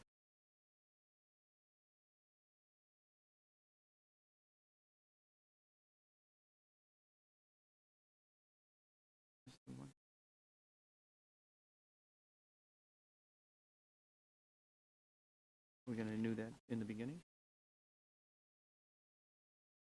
All right. Good morning, Mr. Chairman, members of the committee. My name is Michael Esger of Acosta Esger on behalf of the applicant, V Greenlot LLC. And with me today is Nat Rep and Jeff Kroll, who are both principals with the applicant. As a preliminary housekeeping matter, this was amended to a type 1, and we wanted to note that for the record. Well, we'll do that. The Alderman Burnett moves to amend the application to a type 1. All those in favor? Any opposed?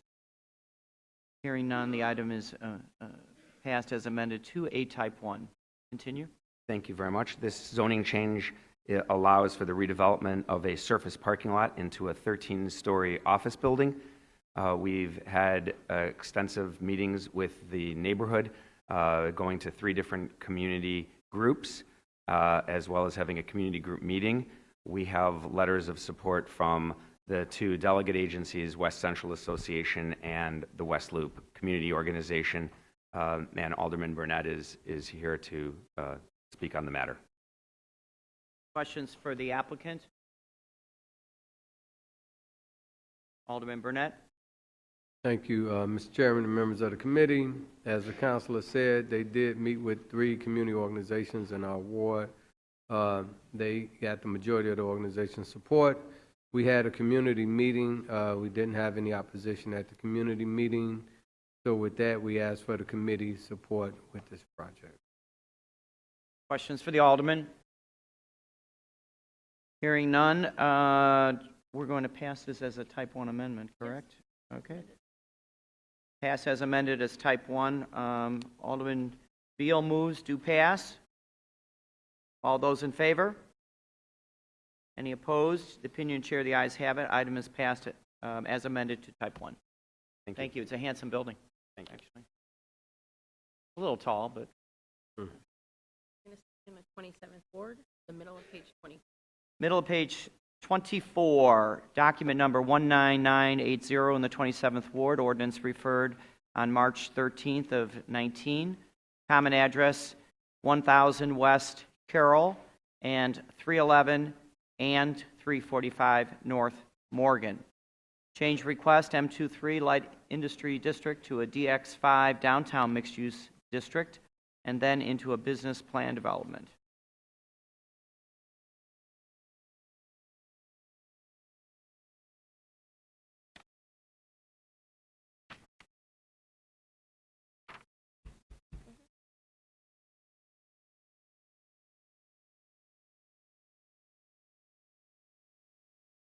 Good morning, Chairman, members of the committee. While we're setting up here, I'll just do a quick intro.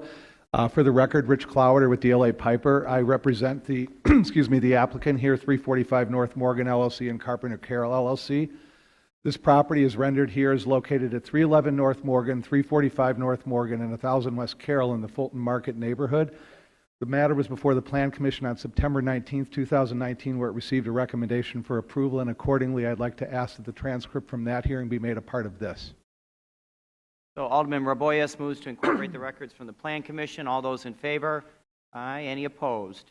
The ayes have it. Records are incorporated.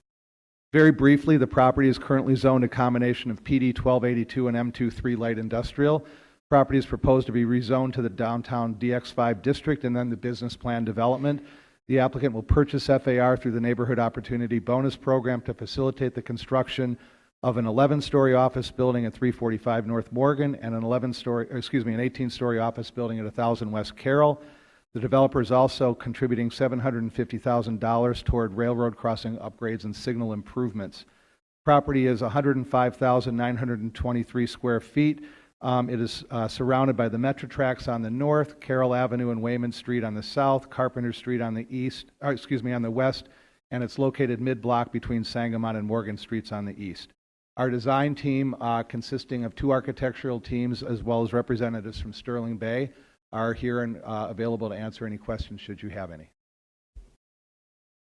Questions for the applicant? Hearing none, Alderman Walter Burnett. Thank you, Mr. Chairman, members of the committee. This proposed development was taken before the three community organizations in the area, West Central Association, West Loop Gate, and NOW. They all approved this project. We had a community meeting. At the community meeting, there was some input about some changes to the design. The developers adhered to those changes. So the community supported the development due to those accommodations. This developer has committed to, along with the previous developer who was before them, they committed to joint venturing with a minority contractor on the construction of these projects, which will help them to be able to meet their 30% minority participation on their development. So with that, Mr. Chairman, we ask that the committee support this project. Questions for the Alderman? Hearing none. I have a motion to move due pass on this item. Alderman Lopez moves due pass. Pass as revised, I'm sorry. All those in favor? Any opposed? Opinion Chair, the ayes have it, and these two buildings are, an item is passed. Thank you, Mr. Chairman. All right. We'll stay in the 27th Ward on the bottom of page 24. Document number 20059, 27th Ward. Ordinance referred on June 12th of 19. Common address 1234 through 48 West Fulton Market and 301 through 315 North Elizabeth Street. Change request M23 Light Industry District to a DS5 Downtown Service District.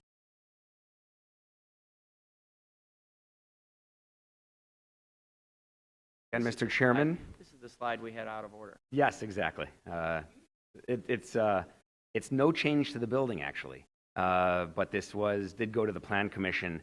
Identify yourself. Yes, thank you. Michael Esger on behalf of the applicant, Ella Associates, and with me today is Thomas Comforti, who's a principal with the applicant. As a preliminary matter, this did go to the Plan Commission in September, where it received approval, and it went to the Plan Commission because, although a Type 1 rezoning, it's in an industrial corridor. So it received approval there, and I'd respectfully request that the findings of the Plan Commission be incorporated into the record here today. Alderman Kappelman moves to incorporate the records from the Plan Commission. All those in favor? Aye. Any opposed?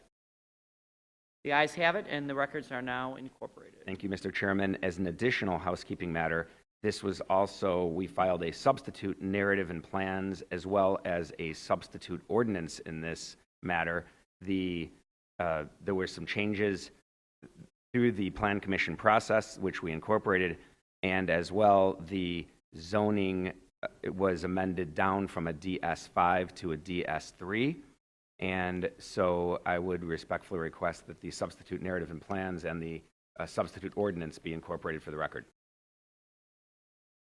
Okay, so we have two motions here, I believe. So Alderman Raboyes moves to accept the substantive narrative and plans for the Type 1 application. So moved. All those in favor? Aye. Any opposed? The ayes have it, and the substitute narrative and plans are accepted. And now, Alderman Kappelman moves to accept the substitute ordinance. All those in favor say aye. Aye. And any opposed? The ayes have it, and the substitute is accepted. So while it's the same building, there's The a lot of purpose of this, changes. lot of administrative stuff for the one-story building, which remains as is, and the zoning change allows for the use to be expanded as office. This is intended to be rented out as a high-tech office to occupy the full building. We went and saw the West Central Association, the Neighbors of the West Loop, and the West Loop Community Organization, And we have letters of support with us from the West Central Association and the West Loop Community Organization, and Alderman Burnett is here as well. Thank you. Questions for the team there, over there? Alderman Burnett, then. Thank you, Mr. Chairman and members of the committee. Because they aren't changing, they're not changing anything to the building except the interior, the community organizations felt like they didn't need to have a community meeting in regards to this because the building isn't changing. So we did have a developer go before all of the community organizations to show them what they were doing.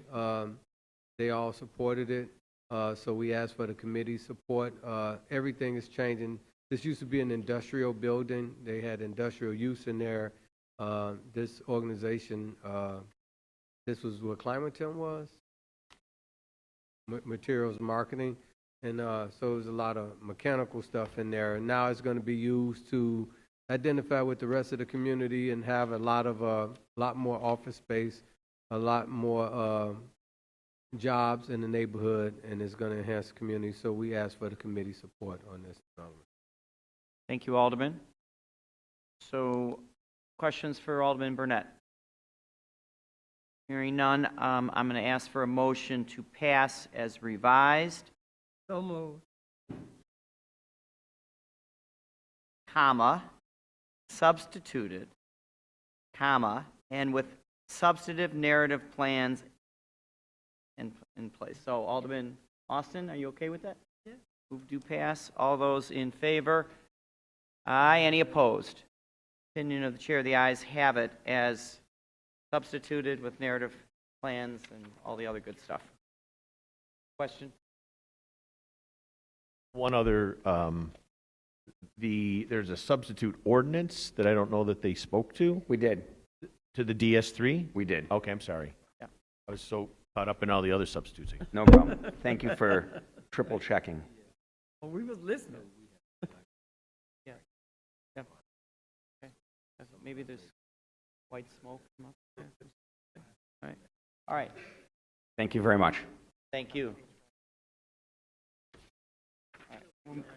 Okay. On the regular agenda, page 5. Top of page 5. Thanks, Mike.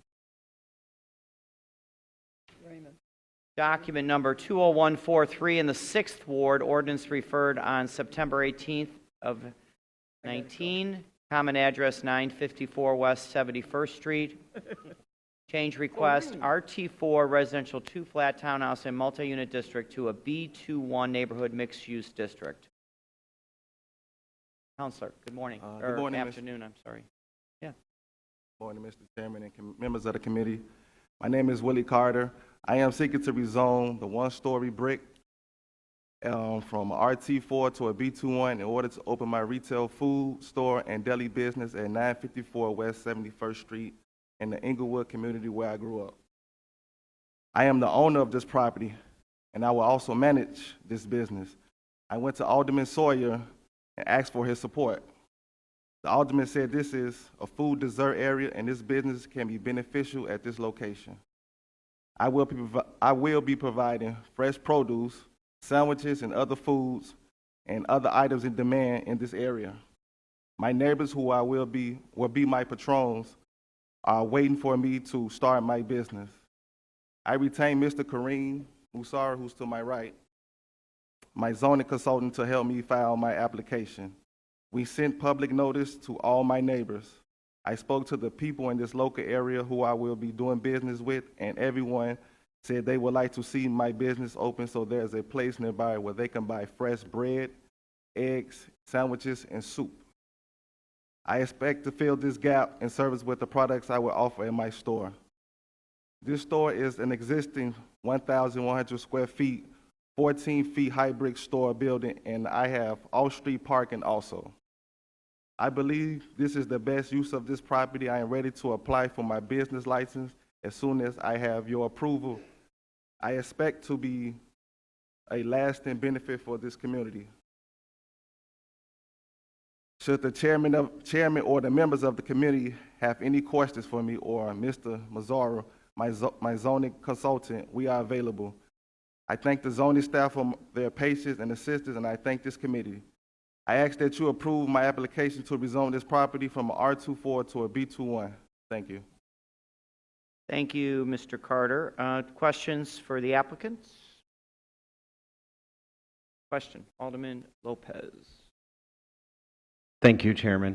Good afternoon. Good afternoon. Question, where would your customers be parking since everything around you seems to be residential? It's street parking. There's no residential for permit, so the parking is open. And they wouldn't be able to park in front of your business because you're so close to the corner, correct? I believe it is parking right there. It's just one, there's one handicap parking that's about 100 feet behind the store, well, from the store. Thank you, Chairman. Any other questions?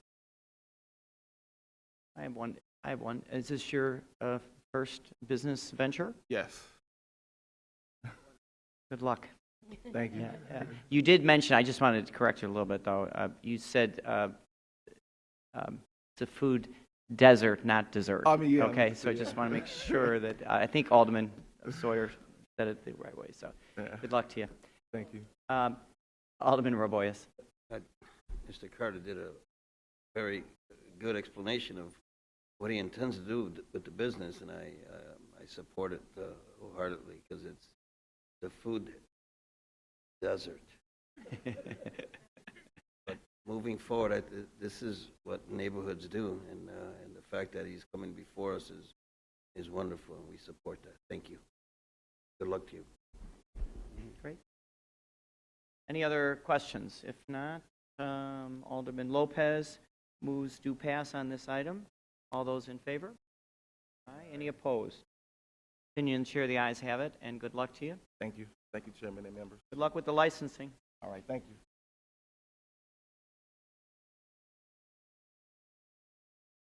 Okay, staying on page 5. This item, document number 20133 in the 8th Ward, common address 7541 South Ellis. This is being deferred per the attorney, so we didn't catch it on the opening remarks, but this item, number 20133, will be deferred. All right. Alderman Campbell moves on the motion to defer. All those in favor? Aye. Any opposed? This item is deferred.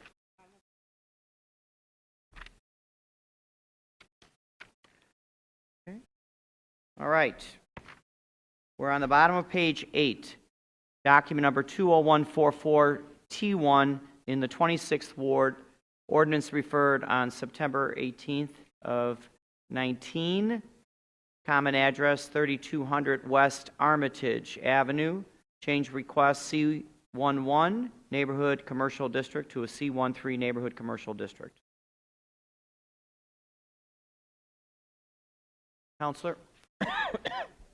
Mr. Chairman, members of the committee, Tom Murphy for Elsewhere LLC, the applicant. I am joined by two of its members, Danny Shapiro and Chris Nagy. We are seeking to rezone a 35 by 125 foot lot at the corner of Armitage and Kedzie from C1-1 to C1-3. The rezoning will be consistent with the adjacent property to the west, which is also rented by the applicant. If approved, the rezoning will allow an existing outdoor patio to expand from 2,000 feet to 3,000 feet without providing any parking. We enjoy the support of the neighborhood for the existing operation, and the alderman who has provided a letter to the committee, and respectfully, we are available to answer any of your questions. Mr. Murphy, do you have a copy of the letter? I do. Could you submit it?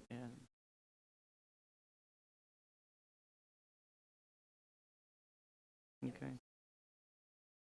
And then, Counselor, is there a substitute narrative on this? No, I don't believe so. No? So that, we won't worry about that. Questions on the expansion of an outdoor patio? No questions? Can I have a motion to move to pass on this item? Alderman Raboyes moves to pass. All those in favor? Aye. Any opposed? Opinion of the chair, the ayes have it. Thank you, Mr. Chairman, members of the committee. Good luck. All right. Next item.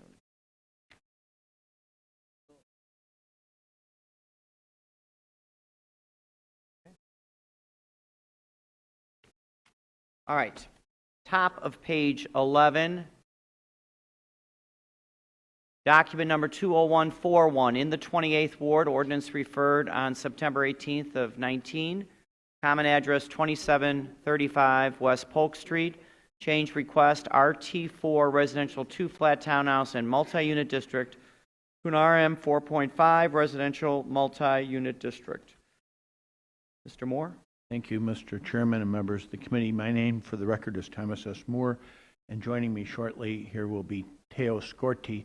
Mr. Scorti and his business prides themselves on taking older, or in this case, derelict buildings and trying to revive them. This particular building actually had a variety of squatters in it and really had suffered a lot of damage, but is a beautiful old building, and he has, with his architect, designed a building that will be very attractive. To make that all work, he's asking to make it a 4-flat, and Alderman Irvin had a community meeting at which we had the full support of the block and the community, and we have a letter of support from Alderman Irvin, and we'd request your support as well. Questions for the attorney or the applicant? Now that you have your board here, I have a question. What is the original building and what's going on with the sides? I know it looks like is there an empty lot on each side of it? So the original building is the red brick building, and the only thing that we're doing is we're adding a mansard roof, which is typical for that type of architecture.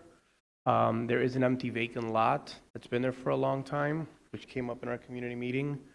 The building has these beautiful limestone arches. The facade is beautiful, but yes. What about was that east-west exposures? What is that brick? I got the mansard roof, I got the front. What is that gray material? Oh, so that's just common brick, but it didn't come out so well on the printing. So this is all existing. Chicago brick? Is it common Chicago brick? Yes. And so the only thing that we're adding is above the common brick and above the face brick. It just looks, if it's common Chicago brick versus split face or whatever else they use. Okay. I'll let the architects know that they didn't do a great job on it. If that was the original building, then that's the original building. That's great. Yeah. Okay. All right. A little detail. Any questions? We have a letter of support from Alderman Irvin. Do I have a motion? Move to pass by Alderman Lopez. All those in favor? Aye. Any opposed? Continue and chair, the ayes have it. Thank you. Thank you very much. Good luck to you. Are we staying on page 11 here? Page 11 in the middle, document number 20184, 28th Ward, ordinance referred on September 18th of 19. Common address 711 South Loomis Street. Change request RT4 residential 2-flat townhouse and multi-unit district to an RM 4.5 residential multi-unit district. Good morning. Good morning. Good morning, Mr. Chairman and members of the committee. For the record, my name is Sarah Barnes, and I'm an attorney with the law offices of Sam Banks.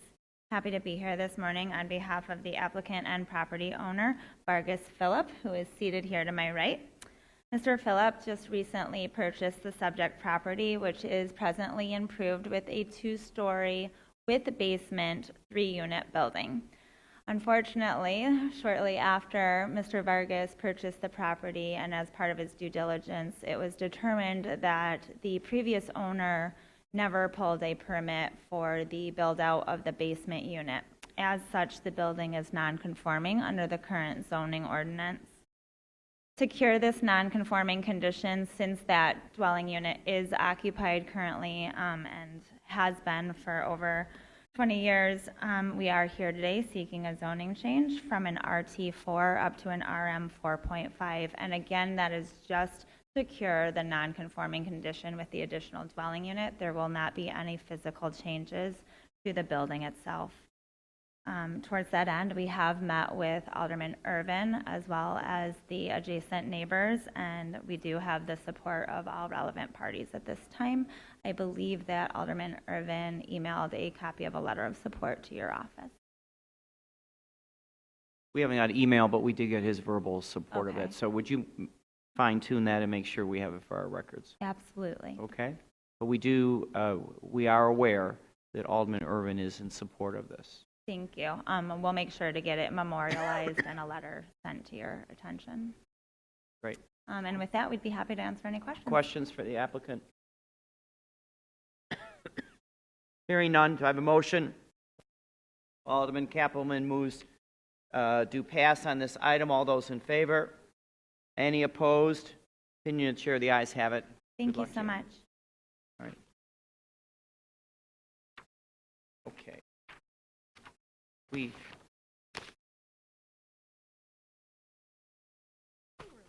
Okay. So do the members know we have a little bit of refreshment? No. We do have refreshments in the back. Since I'm listening to you. Yeah, well, we have, in the afternoon meeting, we'll have a surprise. I don't want to tell you what that is. So. Yeah. What page are we on? We're on the top of page 12. All right, top of page 12.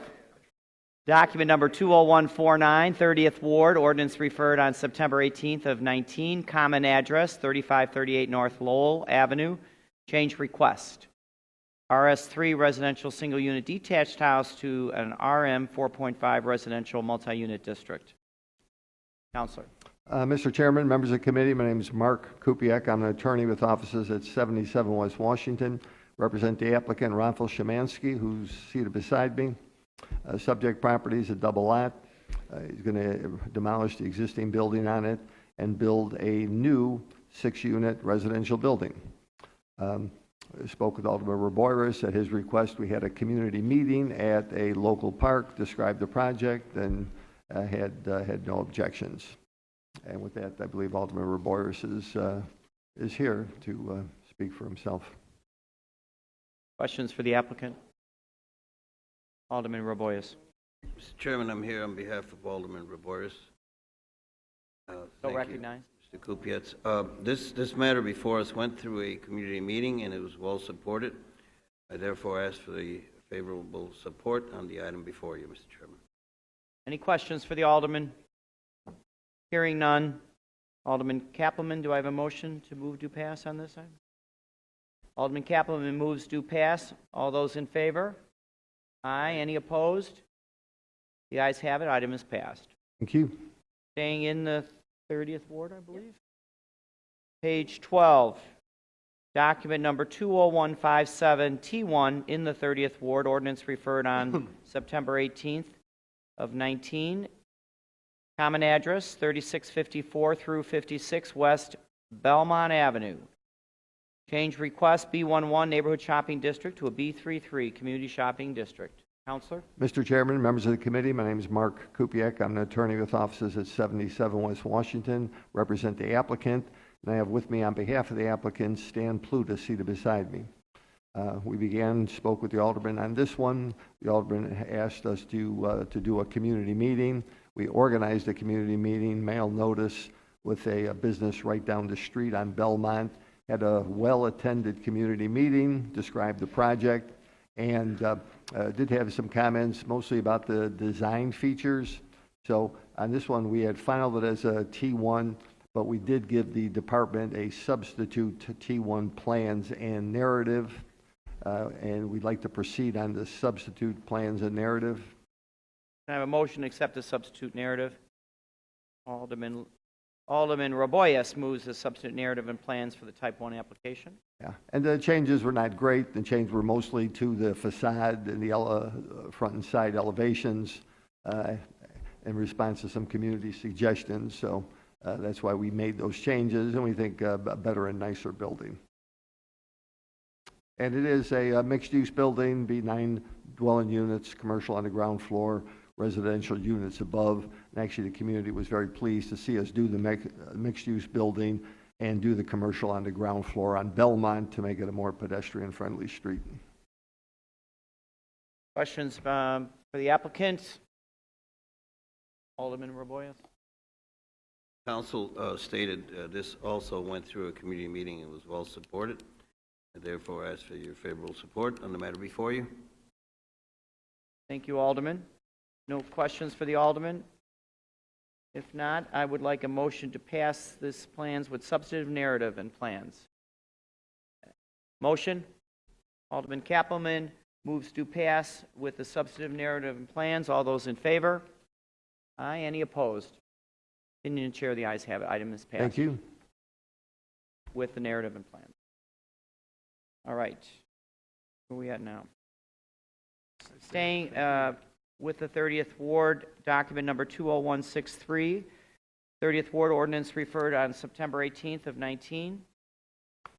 Common address, right down the block, 3644 West Belmont Avenue. Change request, B11 Neighborhood Shopping District to a B22 Neighborhood Mixed Use District. Do we have any substitute? Okay. Who's up? Who's?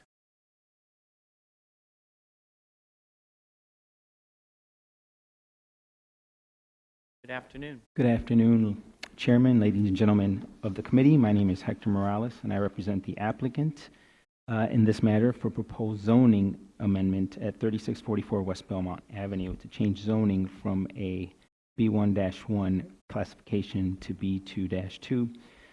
The existing building comprises of a 2-story mixed-use commercial and residential building. The proposed change would allow the addition of a 3rd floor, which would be used to create a 1st floor unit with a basement, so it would be a duplex, a 2nd floor unit, and a 3rd floor unit. There would be 3 parking spaces. There was a community meeting had at the suggestion and urging of the alderman. We had the community meeting. There were no objectors. So we would respectfully request the City Council to approve this amendment. If you have any questions, I can take them. Questions for the applicant? Seeing none, Alderman One more thing, I Raboyes. do apologize. There is a letter of support on file. Alderman Raboyes, thank you. Thank you. Chairman, this too went through a community meeting, as the council stated, and it was supported, and I therefore ask for your favorable support on the matter before you. Thank you, Alderman. Can I get a motion move to pass on the item? Alderman Kappelman moves to pass. All those in favor? Aye. Any opposed? Opinion of the Chair, the ayes have it, and this item is passed. Thank you. Sticking on the agenda. All right. Boy, you're busy. Oh no, we're on page 13 now. Top of 13. Document number 20172, T1, 30th Ward.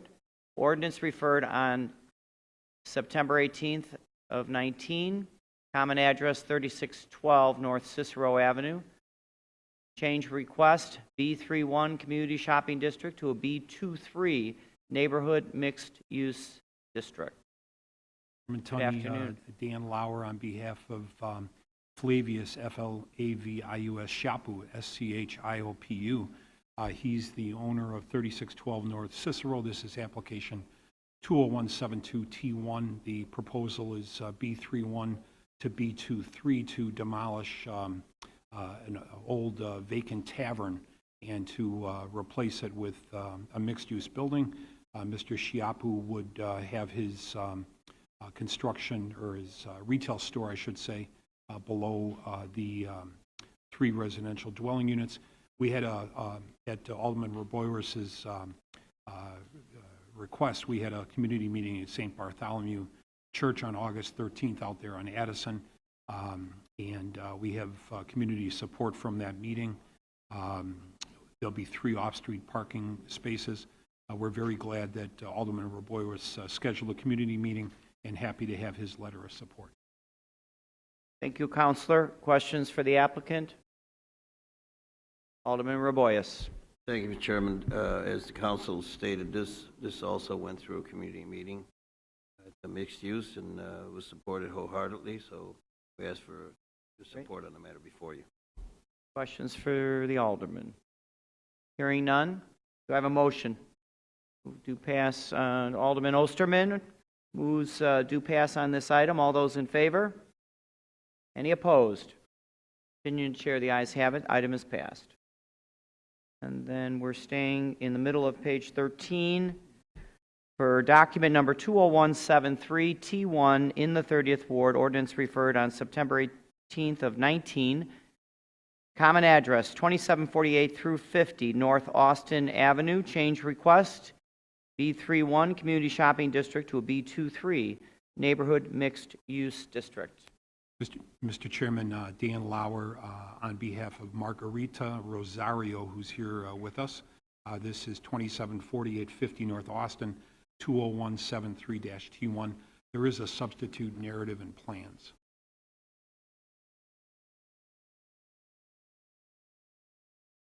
Do we have the substitute? Alderman Beal moves to accept the substantive narrative and plans for this Type 1 application. All those in favor? Aye. Any opposed? Hearing none, we're now on the substitute. Thank you, Mr. Chairman. This is merely to legalize long-used garden apartments. The property has long had occupants of the garden apartments. We, at Alderman Raboyes' request, we held a community meeting at the Alliance of Polish Clubs on August 8th, 2019, and Alderman Raboyes himself was in attendance, and there were no objectors present, and we certainly would like to thank the Alderman and his staff, and we have his letter of support. Alderman Raboyes? Thank you, Mr. Chairman. As the council just stated, there were no applicants against, no community folks against this project, and it's just a matter of cleaning up what's on the property right now, basically an existing building to meet the required minimum lot area so they can proceed. Therefore, ask for your support on the matter before you. Questions for Alderman Raboyes? Alderman Lopez? Thank you, Chairman. Was this a recently purchased property, or were you the longtime owner with these units? Alderman, Mrs. Rosario has owned this since 2004, I believe. 2005. Okay, thank you. And then this is questions for the Alderman. Since Walter walked out, are you trying to replace him with all these rapid fire developments and things going on in? Since who walked out? Alderman Burnett. Usually he does the most talking. Yeah, but- well, I told him I'll give him a break and just take over from this point on. So awesome. Thank you, doing a Chairman. lot of work. Thanks to our folks in the community. Okay, can I have a motion to move to pass with narrative, substantive narrative and plans? Alderman Lopez does that. All those in favor? Aye. Any opposed? Opinion Chair, the item is passed with the substantive narrative and plan. Thank you. Good luck to you.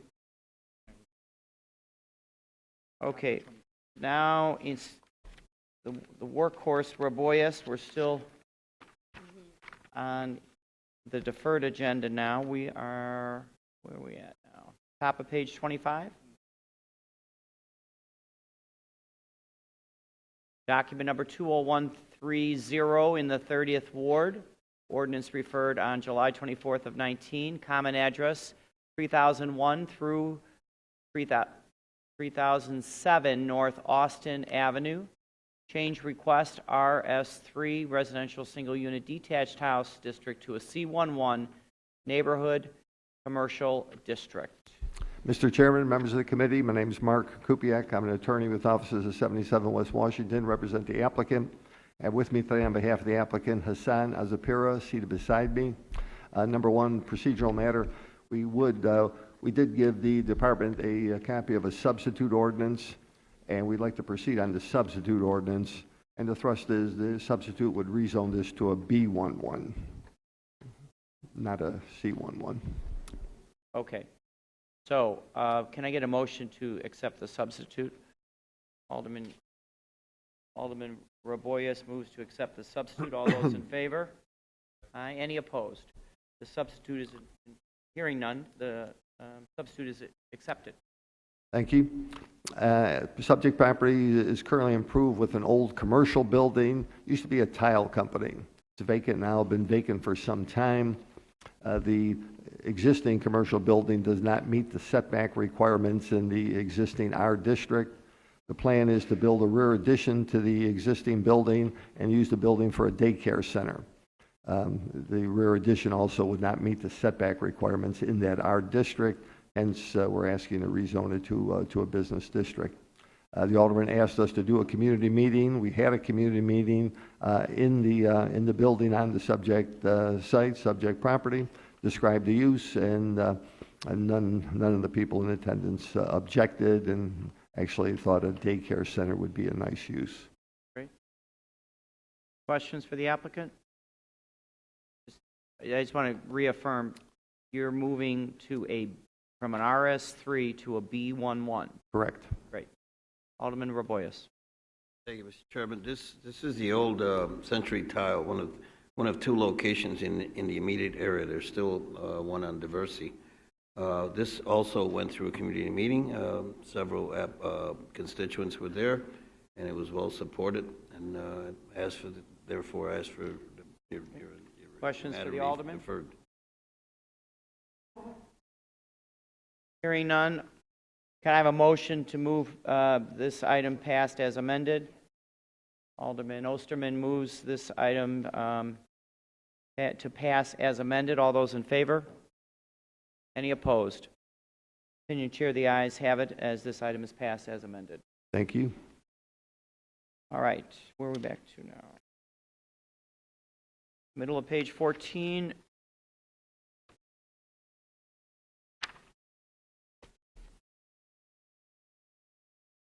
Document number 20165T1 in the 32nd Ward, ordinance referred on September 18th of 19, common address 1601 Northwestern Avenue.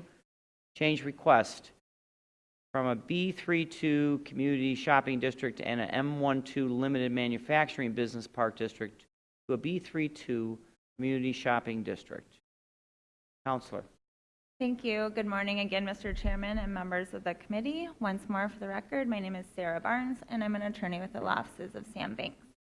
Happy to be here this afternoon now on behalf of the applicant, GW North and Western LLC. Here with me is the managing member of that LLC, Mitch Goltz. The current site consists of a rather large parcel that was previously improved with a one-story Pizza Hut restaurant and a surface parking lot. That restaurant has been vacant now for several years. The applicant is proposing to redevelop the site in its entirety with a one-story convenience store that will be occupied by 7-Eleven and a one-story retail office building. When the applicant went in to submit a permit application for both of those buildings, it was first brought to our attention that a very small portion of the parcel is zoned M12. It's actually the part of the parcel that will contain the on-site parking for the two new buildings. As a result of that non-conforming condition, the permits were put on hold, and we were directed to file a zoning change to bring the split zoning into a unified B32 zoning district, which will permit the new improvements and also cure the non-conforming condition. As such, we are here today requesting that zoning change. We have met with Alderman Wagasback as well as reached out to the Bucktown Community Organization regarding the specifics of this property and the reason for the zoning change. And we do believe that we have the support of both Alderman Wagasback, and there has been no opposition from the Bucktown Community Organization, of which we know, but I will certainly let Alderman Wagasback speak to that effect. Questions for council? Hearing none, Alderman Scott Wagasback. Thank you, Chairman Tunney. I do support this application. As Ms. Barnes and Mr. Goltz have stated, it will allow us to move forward on this split zone site. So I just ask for the committee's support for this ordinance at 1601 Northwestern. Thank you. Thank you, Alderman. Questions for the Alderman? I have one quick one. Is it 2 buildings on this thing? So it's a 7-Eleven and what else? It's going to be an office retail building. We don't have a tenant yet. And there'll be parking for? 35 parking spaces. Great. Thank you. Thank you. Okay. So any more questions? Motion? Alderman Raboyes makes a motion to pass. All those in favor? Aye. Any opposed? Continuing to chair, the ayes have it. Good luck. Thank you so much. Okay. All right.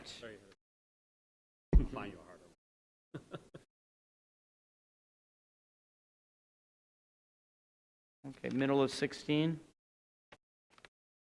36th Ward, I believe. Document number 20140, 36th Ward. Ordinance referred on September 18th of 19. Common address 5612 through 14 West Grand Avenue. Change request C11 Neighborhood Commercial District to a B22 Neighborhood Mixed Use District.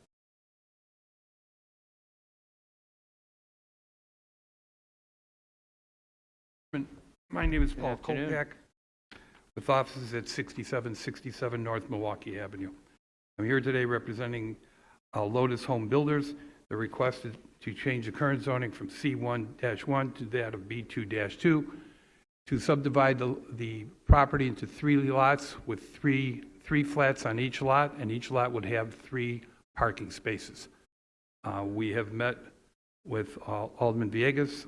We do have a letter of support, and I'm prepared to answer any questions you have. No. Paul, could you submit the letter to us? Sure. I'm sorry. Alderman.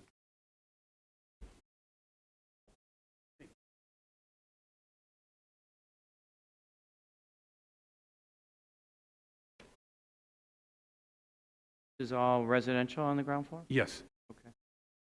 All right, questions for Mr. Kolpak? Again, we do have a letter of support from Alderman Villegas. Can I have a motion to move to pass on this item? Alderman Beal moves to pass on this item. All those in favor? Aye. Any opposed? Continue to chair, the ayes have it. Item is passed. Thank you very much for your consideration. Water. All right. Do you need a break? Okay. All right. Staying on page 16. Document number 20176, 37th Ward. Ordinance referred on September 18th of 2019. Common address 527 North Lockwood Avenue, and the change request RS3 Residential Single Unit Detached House District to an RT 3.5 Residential 2-Flat Townhouse and Multi-Unit District. Counselor. Good afternoon, Mr. Chairman, members of the committee. My name is Pericles Abbasi. I'm representing Mr. Paul Eichwedel, who is seated beside me. He's the applicant and the owner of the property. We're seeking this increase in density to allow Mr. Eichwedel to obtain a Department of Building permits to legalize an existing third dwelling unit in the basement of the building. No changes are going to be made to the structure of the building, and after the change, it'll be three legal units instead of 2. At the request of Alderman Mitz, we attended her September community meeting. We presented it to the community, they supported it, and we have a letter of support from Alderman Mitz, which you should have in your file. We do have a letter already. Questions for the applicant? As I said, we have a letter from Alderman Mitz. May I have a motion move to pass on this one? Alderman Kappelman moves to pass on this item. All those in favor? Aye. Any opposed? Continue to chair, the ayes have it. Thank you, Mr. Chairman. Thank you. All right, moving on. Where are we at? Top of page 17. Document number 20161 in the 38th Ward, ordinance referred on September 18th of 19. Common address 3413 through 15 North Harlem Avenue, and the change request, B31 Community Shopping District to a B32 Community Shopping District. Counselor. Mr. Chairman, members of the committee, my name is Mark Kupiec. I'm an attorney with offices at 77 West Washington. Represent the applicant, Chris Roshkovsky, seated beside me. Subject property is already developed with a two-story mixed-use building, and the project, the rezoning, would allow him to build a third-floor addition, and that third-floor addition would contain 2 additional dwelling units for a total of 4. Chris spoke with Alderman Sposato. At the Alderman's request, there was a community meeting at a local park. No objectors showed up at the meeting, and we followed up with Alderman Sposato, and I do believe he had sent a letter in support of the application. We do have that letter of support from Alderman Sposato. Anything else? That's it. Questions for the applicant? Quick question, how many parking spaces? 6 parking spaces. Okay, I didn't see that on the narrative. Yeah, I'm sorry. It's a double lot. Great. Okay. Can I get a motion to move to pass on this item? Alderman Osterman moves to pass on the item. All those in favor? Aye. Any opposed? Opinion chair, the ayes have it. Item is passed. Thank you. And we're going to move on also in the 38th Ward to document number 20185. Ordinance referred on September 18th of this year. Common address 6101 West Montrose Avenue. Change request. RS3 Residential Single Unit Detached House District to a B21 Neighborhood Mixed Use District. Counselor. Good afternoon, Mr. Chairman. My name is Paul Kolpak. I represent the applicant, Mitchell Moore, who owns the property in question. We're requesting the zoning change from the RS3 Residential Single Unit Detached House District to that of the B2-1 Neighborhood Mixed Use District to convert the existing one-story building to a hardware store, which will be approximately 1,270 square feet with 1 rear dwelling unit. While the property was currently utilized as a neighborhood tavern, so it was a non-conforming use in the R3 district, we're basically retrofitting that building to allow the hardware store, and the property owner would like to have a dwelling unit in the rear. Therefore, that's the reason for the B2-1. We met with Alderman Sposato. We do have a letter of support on file. So, question for me is, so the existing was a tavern at one point? Was a tavern at one time. And was there a rear dwelling unit? No, there was not. Okay.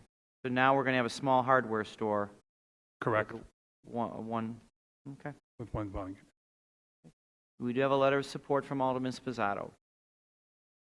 Any questions? Can I have a motion move to pass on this item? Alderman Kappelman moves to pass on this item. All those in favor? Aye. Any opposed? Opinion of the chair, the ayes have it, and the item is passed. Thank you very much for your consideration. Now, the next 2 items, I'll read them into the record, are going to be deferred, and they are deferred by the attorneys. So that will be item number 20186, document number 020196849 is, and I'll take them together, will be deferred at the request of the attorney. No, I'll take that separately because we have a separate attorney. The attorney, Won-Sun Kim, since we were going to defer, asked me to ask for her for the deferral on her behalf today, since I would be here. Okay, can I get a motion to defer on that item? Alderman Raboyes moves to defer. All item is deferred. Let's go on to the next one. That's document 20187T1 in the 38th Ward.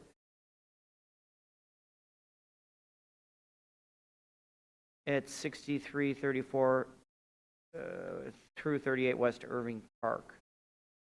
So Can I get a motion to defer that item?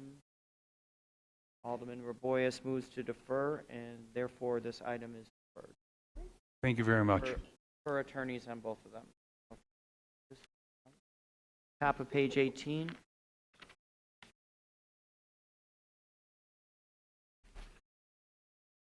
Okay, document number 20137, the 40th Ward, ordinance referred on 9/18 of 19. Common address, 2150 West Foster Avenue. The change request, RS3 residential single-unit detached house district to an RT4 residential two-flat townhouse and multi-unit district. More? Thank you, Mr. Chairman and members of the committee. My name for the record is Thomas S. Moore. With me today is Mr. Daniel Ward. He and his wife Jerry own this property, and their plan is to build a three-flat here that they would live in, a duplex on the bottom, and rent out 2 units. And we had a community meeting. The community liked the idea of putting density on Foster, which is a busier street rather than on the side streets. And we had the community group's support, and we have a letter of support from the alderman, and we request your support as well. So we do have a letter from Alderman Vasquez. Questions for the applicant? Hearing no questions, do I have a motion by Alderman Osterman, moves to pass on this item? All those in favor? Aye. Any opposed? Opinion of Chair, the ayes have it, and this item is passed. Thank you very much. Now we're staying on page 18, document number 20148 in the 40th Ward, ordinance referred on 9/18 of 19. Common address 5100 through 08 Northwestern Avenue. Change request B32 Community Shopping District to a B23 Neighborhood Mixed Use District. Great. Mr. Chairman, members of the committee, my name is Mark Kupiec. I'm an attorney with offices at 77 West Washington. Represent the applicant, and I have with me on behalf of the applicant Sander Karen, seated beside me. Subject property is improved with a commercial building. Used to be an old bar or restaurant. Been vacant for, I'm told, maybe 2 years or more. The plan calls to demolish this existing building and a little gas, strike that, auto repair shop next door, and build a new building, mixed-use building, 24 dwelling units. We would like to amend our application and proceed as a type 1. We did submit a plan, type 1 plans and narrative to the zoning department. And if one of the committee members would be good enough, we'd like to amend it and proceed as a type 1. So Alderman Lopez moves to amend the application to a type 1 application. All those in favor? Aye. Any opposed? Hearing none, the type 1 application is in front of us. So the applicant started work with the alderman's staff. Alderman requested a community meeting, did a community meeting, had a large turnout. And in response, good. Yeah, property's at the corner of Western and Carmen. Western and where? Carmen.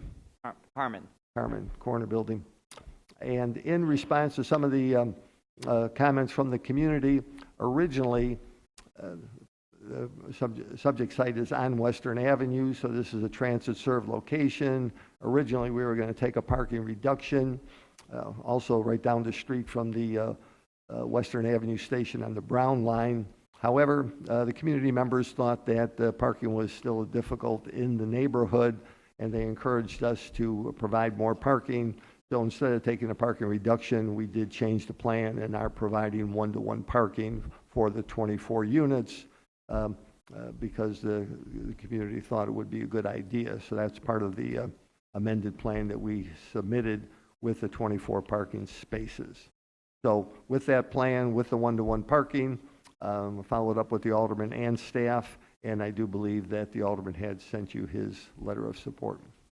We do have a letter of support from Alderman Vasquez. Questions? Quick question. Alderman Osterman. Yes. Thank you. The question is affordable units on site. Is the owner going to provide, under the ARO ordinance, affordable units on site?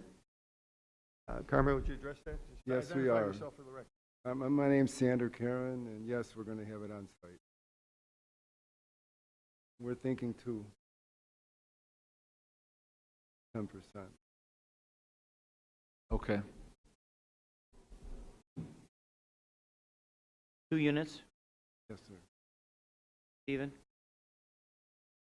Ziano, Department of Planning and Development, the actual requirement would be 3 affordable units based on the ARO ordinance. So then we'll do 3. Then we'll do 3. Okay. Thank you for clarifying that. Alderman Osterman. If we're going to go up to 3, why not 4 or 5 or 6? I'm kidding. Oh, my God. Thank you. That's for a conversation later this fall or the first part of next year, I think. So, thank you for your questions and comments. Can I have a motion to move to pass as amended to a type 1? Alderman Lopez moves to pass as amended, type 1 application. All those in favor? Any opposed? Opinion of the chair, the ayes have it, and good luck to you. And, Thank you. Oh, what was on the site? Tavern and what? The bar restaurant. Oh, I heard, did you say a mechanics place too? Two properties. There's a bar restaurant, I forget the name of it. It's called Bubba's. Bubba's Bar Restaurant. Where And there was a small, Raboyes hanged out there, and that's right. and then there was also a small auto repair shop on a single lot with a driveway onto Western, which will be abandoned with the Good. new project. All right. Thank you very much. Thank you. Thank you. All right, moving on. Okay, I'm going to ask, let's see, what. Okay, I'm going to yield, it's in the 44th Ward, to Alderman Vice Chair Raboyes.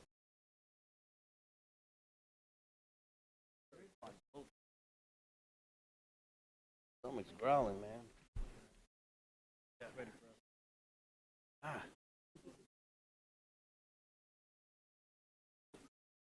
All right, item on page 20, number 20182 in the 44th Ward, and the referred ordinance from September 18, 2019, document number 02019-6858, common address 3542 North Southport Avenue.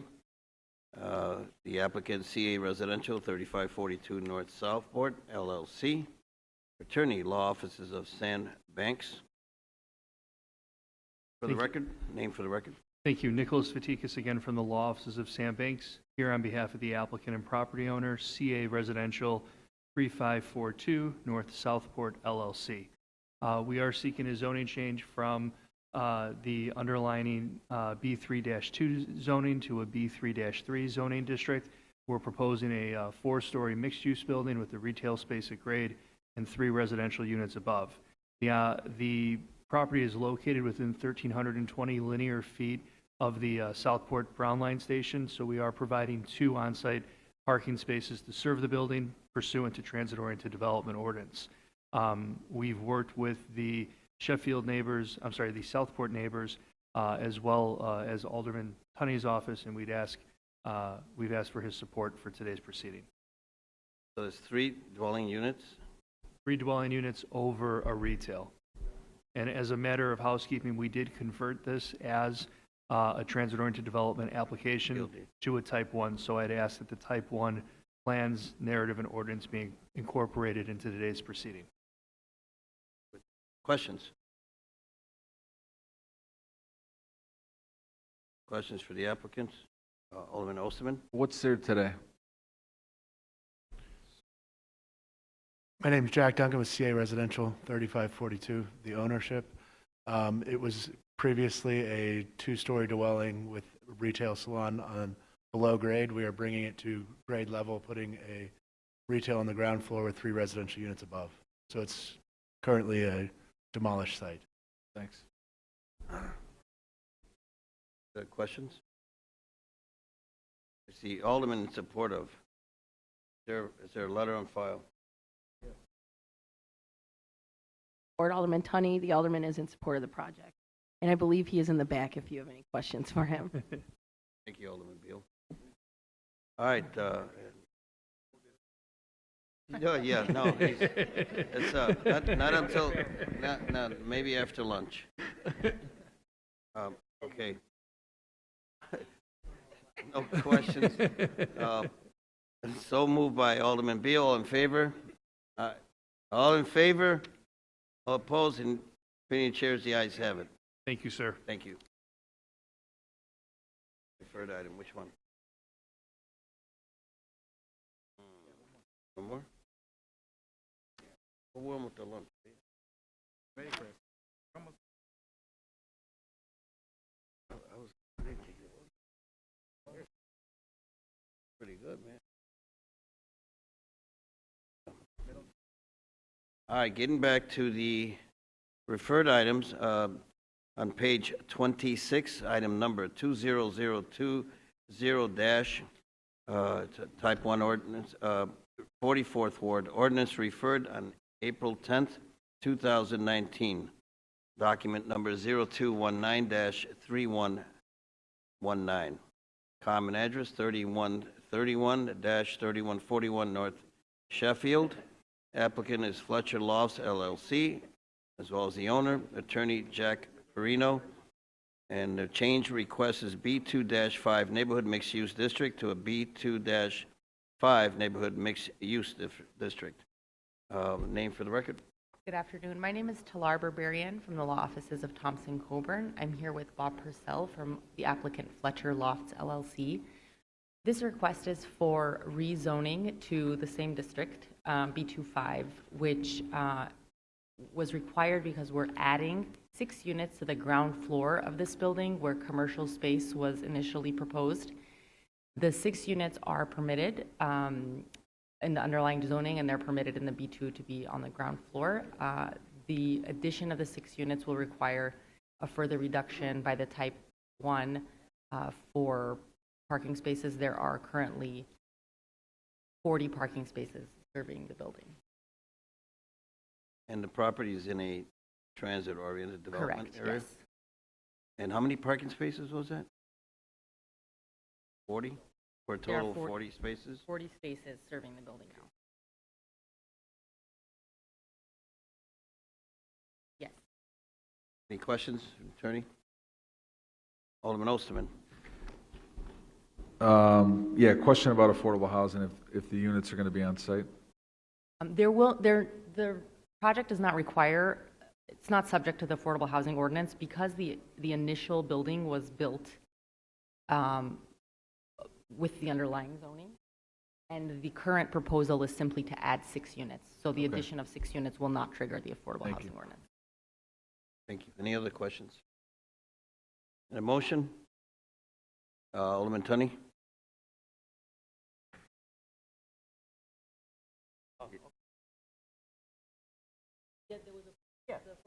Ordinance was complied with in the first round. Yeah, there was affordable on this. This was a conversion from a storage building, Anderson Brothers, right by the train there. So the issue is it's right next to the Vic Theater.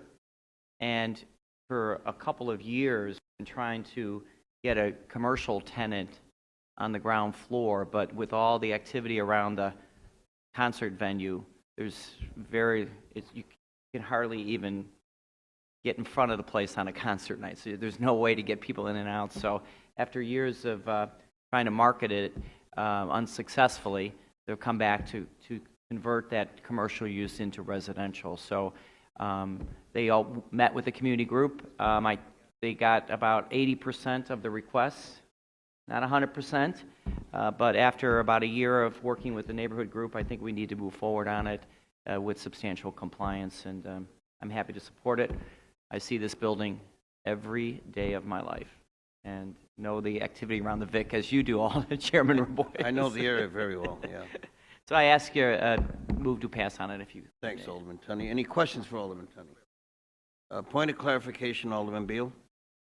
Tony, so you said when this was initially built, it had the affordable housing piece component in it, and so just adding it So it's not that we're opting out, that it was already Not there, opting out. so. They're not opting out. Okay, I got it. Thank you. Wanted to be clear. Any other questions? Move to pass by Alderman Lopez. All in favor? All right. All opposed? Seeing none, chairs have it. Steve, Mr. Valenciano, can you comment on that? Yeah, no, Steve Valenziano, Department of Planning and Development. I just wanted to make a point of clarification. I misspoke on case 20148 in the 40th Ward, 5100 to 08 Northwestern Avenue.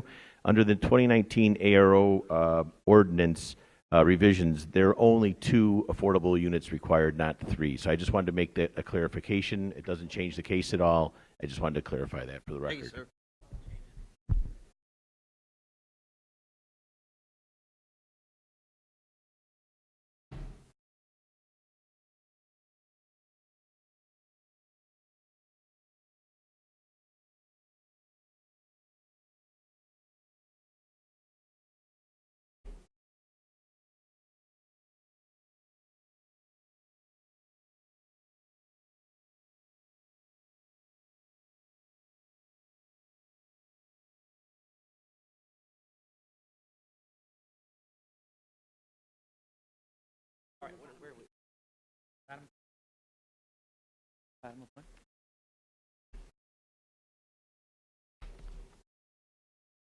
Okay.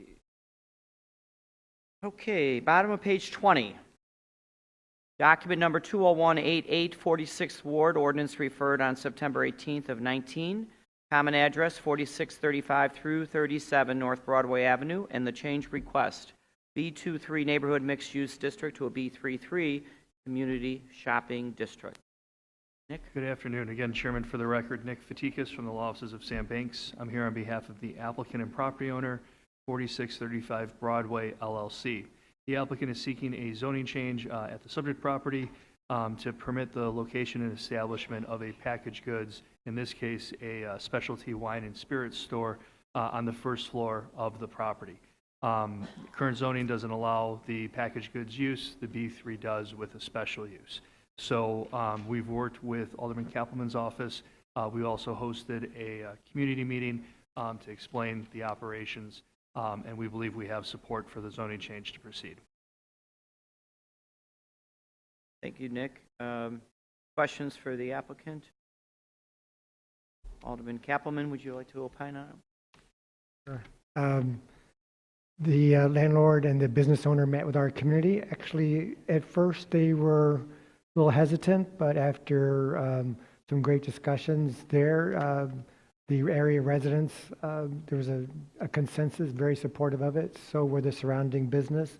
There's a restaurant that will be located next door. Will also utilize this. It will put more life on the street. So I ask my colleagues to support it. Thank you, Alderman. Questions for the Alderman or applicant? Hearing none, can I have a motion move to pass, please? Alderman Lopez moves to pass on the application. All those in favor? Aye. Any opposed? Hearing none, the item is passed. Thank you very much. Good luck. What's the wine store? Hops and Grapes. Have you had store before? I have not had a store in my buildings, but the owner has many stores throughout the area of Chicago. Great, great. Nice addition to the 46th Ward. All right, good luck to you. All right, we are here. Top of page 21. Again, in the 46th Ward, document number 20192 T1. Ordinance referred September 18th of 19. Common address 1039 West Lawrence Avenue, and the change request to B33 Community Shopping District to a B35 Community Shopping District. Counselor? Thank you again for the record. Nick Fatikas from the Law Offices of Sam Banks. I'm here again on behalf of the applicant and property owner, Lawrence Lofts LLC. The applicant is proposing to convert what used to be a 161-room, single-room occupancy building to an 80-unit residential development. The resulting units will have 72 efficiency units and 8 typical dwelling units. The size and height of the building will remain without change. We are located within 1,320, actually within 660 feet of the entrance to the Lawrence Red Line station. And the applicant is seeking a parking reduction to a total of 7 units of parking to support the building. We've worked with, again, Alderman Kappelman's office, as well as hosted community meeting regarding the proposal. We believe we have support to move forward at this time. Questions for the applicant? I will wait until we hear from Alderman Kappelman. Thank you. This is a building where the units were not allowed to have hot plates or microwaves because of the need for electrical upgrades. The building had been for sale for over 6 years. No takers from not-for-profits wanted it unless the owner was willing to sell it for $1, which he's not able to do because of money owed on the building. The building needs all new mechanicals and must now comply with the city's life safety ordinance. Nonprofits were not able to purchase it without heavy city subsidies that never materialized. The local block club voted in favor of this upzone. It was unanimous. That almost never occurs. It may have occurred one time ever in the 46th Ward in the 8 years I've been alderman. And while I fully appreciate the need to preserve SROs, the fact of the matter is that the cost to preserve one 250 square foot SRO unit is the same as the cost to preserve an efficiency, a studio, 1 or 2 bedroom apartment. And therefore, I'd like to focus on maintaining affordable housing in larger units as well. So with that, I ask my colleagues to support the will of the Block Club for this subzone. Thank you, Alderman. Questions for Alderman Kappelman? Just one quick question. Maybe you don't have the answer, but maybe you know. So SRO preservation, we spent a lot of time in this council over the years. So what is the financial cost? I'm assuming you're opting out of the SRO. Correct. Could you elaborate on that a little The bit? SRO occupants have actually been relocated, so the building is currently sits vacant for the intended conversion. So we complied with and actually worked with the law department to make sure that we were in compliance with the SRO relocation program that council put into effect. So we followed those rules to a point where we're vacant, and then as a part of this zoning change, 10%, so 8 of the proposed units will remain affordable, and they will be provided on site. So how many of the previous residents had to be relocated? And, the answer was over 100. And I'm not as fully cognizant of the cost of that. What was that cost? It was over 600. Okay. Other questions? Have a motion move to pass on the item? Motion to pass on it? Alderman Osterman moves to pass on the item. All those in favor? Aye. Aye. Any opposed? Opinion of the chair, the ayes have it. Thank you, sir. All right, now moving to the middle of page 21, document number 20150, T1, in the 47th Ward, ordinance referred on September 18th of 19. Common address, 3914 North Hermitage Avenue, and the change request, RS3, residential single-unit detached house to an RT4 residential 2-flat townhouse and multi-unit district. Good afternoon, Mr. Chairman and members of the committee. My name is Tyler Manick of the Shane Banks Law Firm. I'm here on behalf of Michael Kretsch, who's sitting next to me, the homeowner of the property located at 3914 North Hermitage. The applicant seeks to rezone 3914 North Hermitage from an RS3 to the RT4 zoning district in order to renovate the existing ground floor space in order to add an additional dwelling unit for a total of 3 dwelling units and 3 parking spaces. Mr. Kretsch will reside with his family in one of the units. Prior to filing this application, Mr. Kretsch and I met with Alderman Martin and his zoning advisory council, and also shared our plans with the West Lakeview neighbors. And I believe based on those meetings, we have the full support of each of those groups, including a letter of support from Alderman Martin that was given to the committee this morning. Based on the support we've received to date, we respectfully request that this committee favorably recommend to rezone 3914 North Hermitage to an RT4 district, and we'd be happy to answer any questions. So, do we have a substitute? Oh, and we have a substitute plans that I would like to Okay. move them into our application. So, Alderman Kappelman moves to accept the substantive narrative and plans for this type 1 application. All those in favor? Aye. Any opposed? This item is, substitutes before us. Now, questions? Questions for, okay, hearing no questions, Alderman Lopez moves to pass with the substitute narrative and plans. All those in favor, say aye. Any opposed? Opinion of the chair, the item has passed with substitute narrative and plans. Thank you, Mr. Chairman. All right, staying on page 21, the bottom, number 20154 in the 47th Ward, the ordinance referred on September 18th of 19, common address 4646 through 50 North Damon Avenue, and the change request, a B23 neighborhood mixed-use district to a C13 neighborhood commercial district.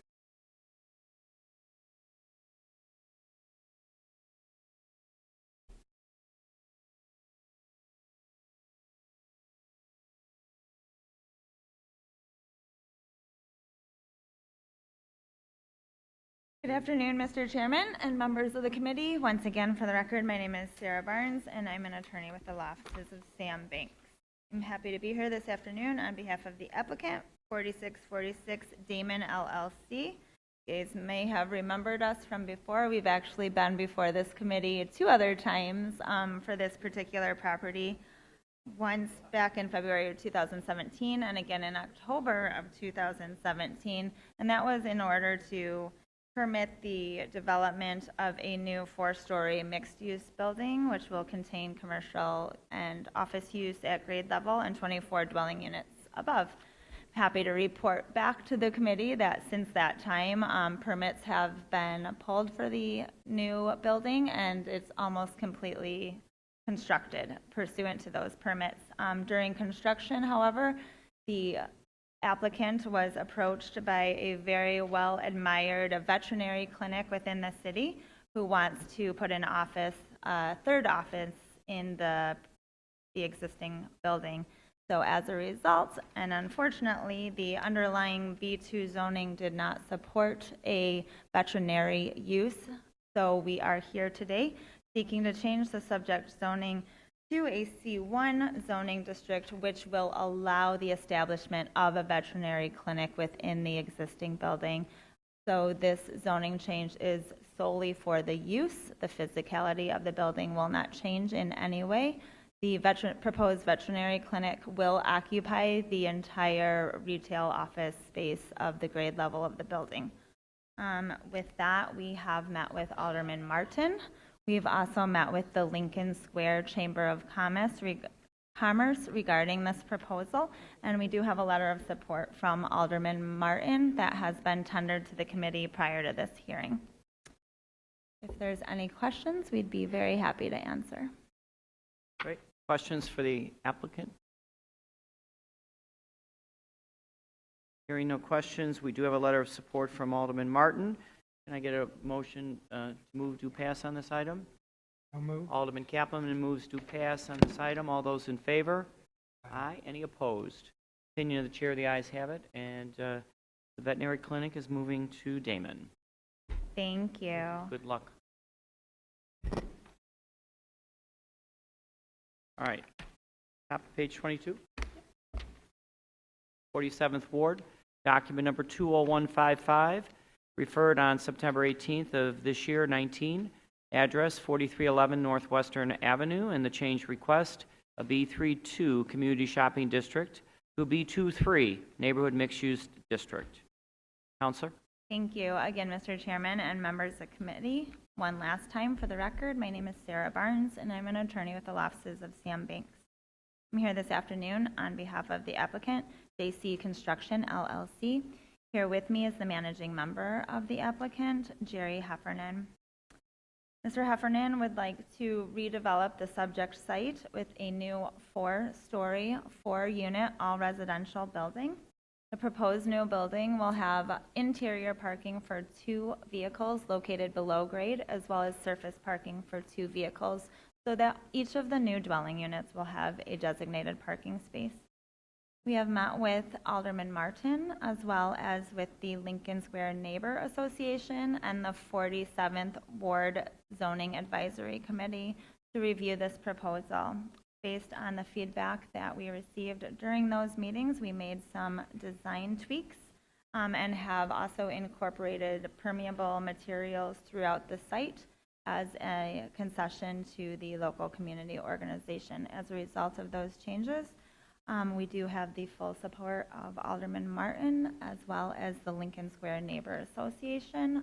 Towards that end, I do believe that Alderman Martin's office emailed a copy of a letter of support to your office prior to this hearing, but we would be very happy to answer any questions. Great. We did receive an email in support of this project. Questions for the applicant? No questions? Alderman Raboyes, can I get a motion move to pass on this one? Alderman Raboyes moves to pass on this item. All those in favor? Aye. Aye. Any opposed? Opinion chair, the ayes have it. Item is passed. Thank you very much. Thank you once more. Staying on page 22. Document number 20174, in the 48th Ward, ordinance referred on September 18th of this year, 19. Common address 5524 through 5530 North Magnolia Avenue. Change request RS3 Residential Single Unit Detached House District to an RT4 Residential 2-Flat and Multi-Unit District. Good afternoon, Mr. Chairman, members of the committee. Again, for the record, Katrina McGuire from Thompson Coburn, here on behalf of the applicant, Jab Merger LLC. With me today are Jim Jan of Jab Merger, and to his right, Sarah Reindl from Space Architects and Planners. We are seeking to rezone this property from RS3 to RT4 for the purpose of converting the former St. Ida's Convent into 8 dwelling units with 8 parking spaces. This is a building that has sat vacant for, I believe, over a decade. With our both the design of the project and our engagement with the community, we believe that it is a wonderful adaptive reuse of the existing structure. Alderman Osterman is here as well, and we are hopeful that he supports the project. All right.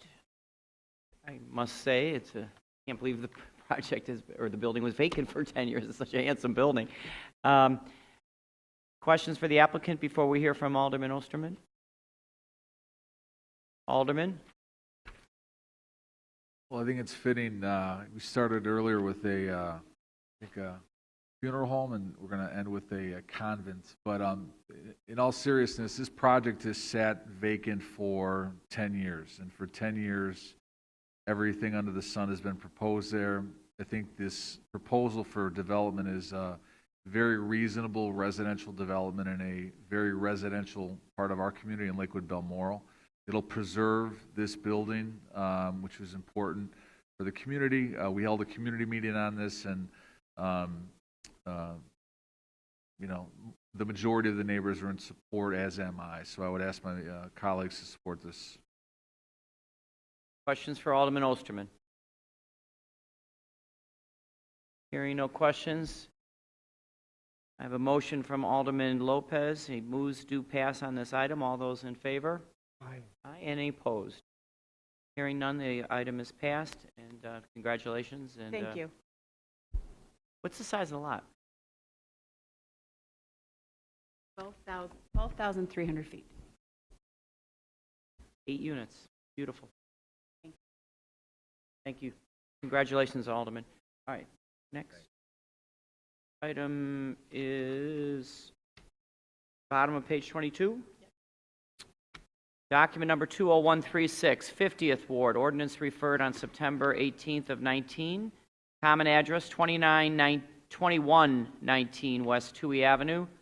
Change request RS3, Residential Single Unit Detached House District, to an RT 3.5 Residential 2-Flat, Townhouse, and Multi-Unit District.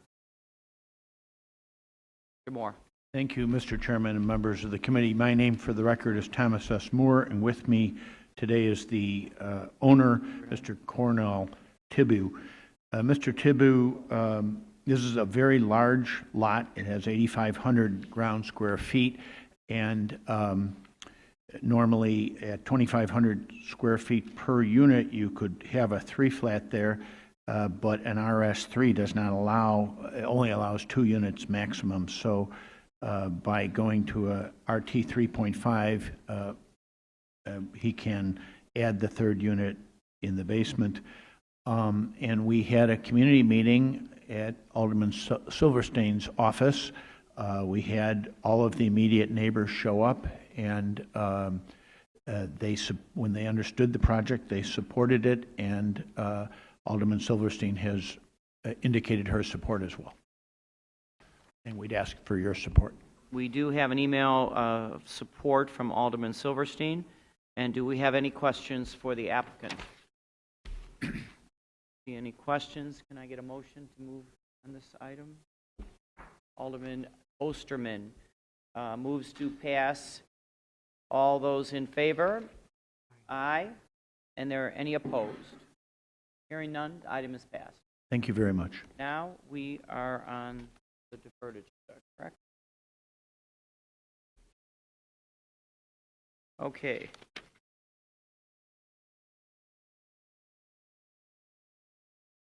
Top of page 23, document number 20102 in the 12th Ward. Ordinance is referred on July 24th of 19. Common address 2900 through 02 West Pershing Road.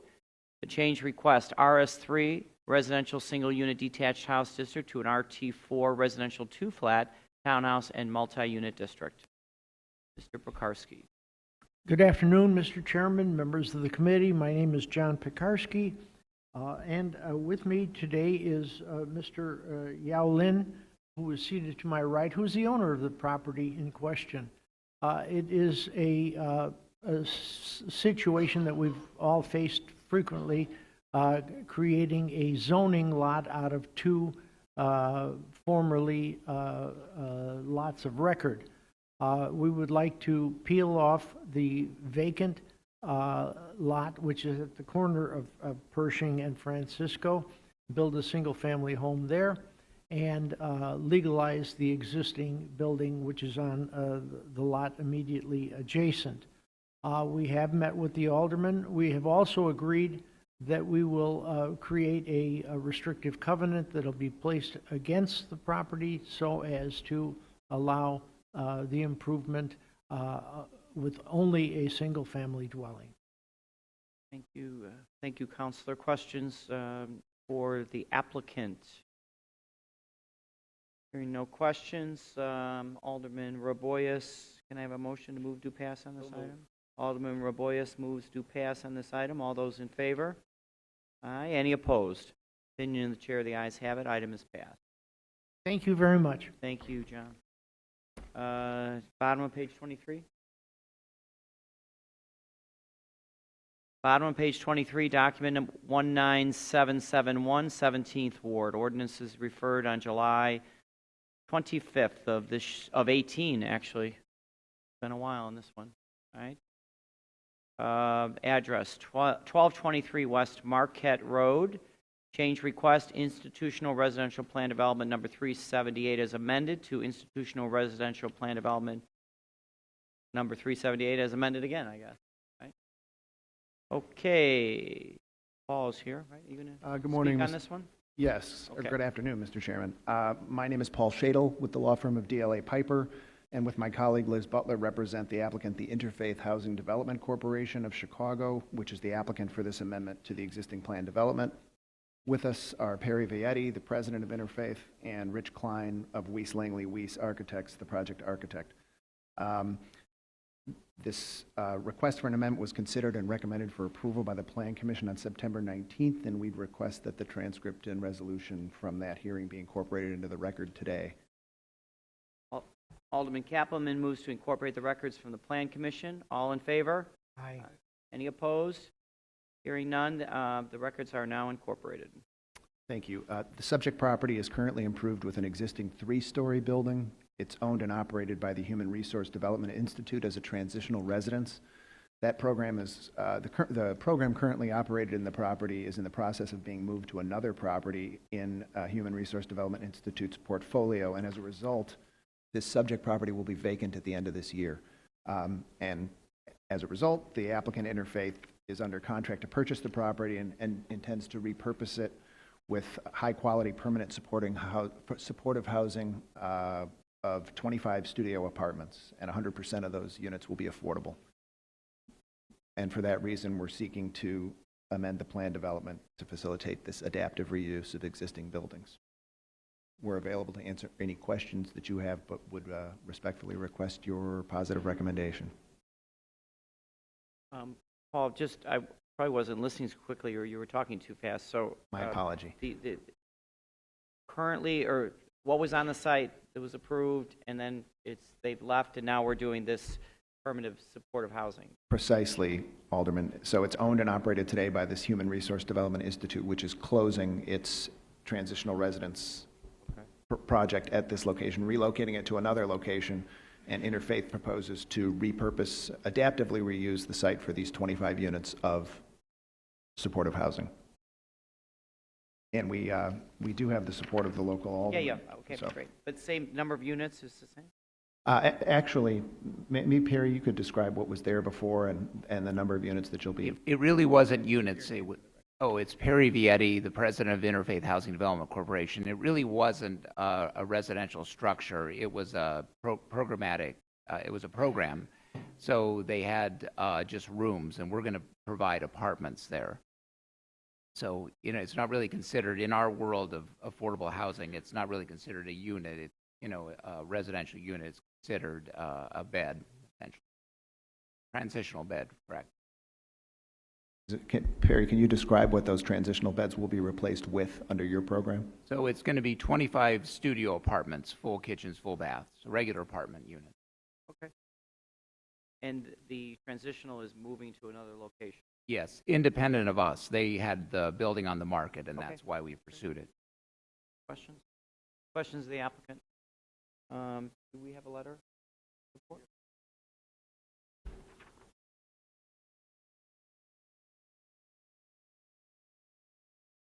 Okay, so there is a letter of support from Alderman Moore. Questions? Hearing no questions, get a motion to pass. Alderman Raboyes moves to pass as revised. All those in favor? Aye. Any opposed? Union Chair, the ayes have it, and this item is passed as revised.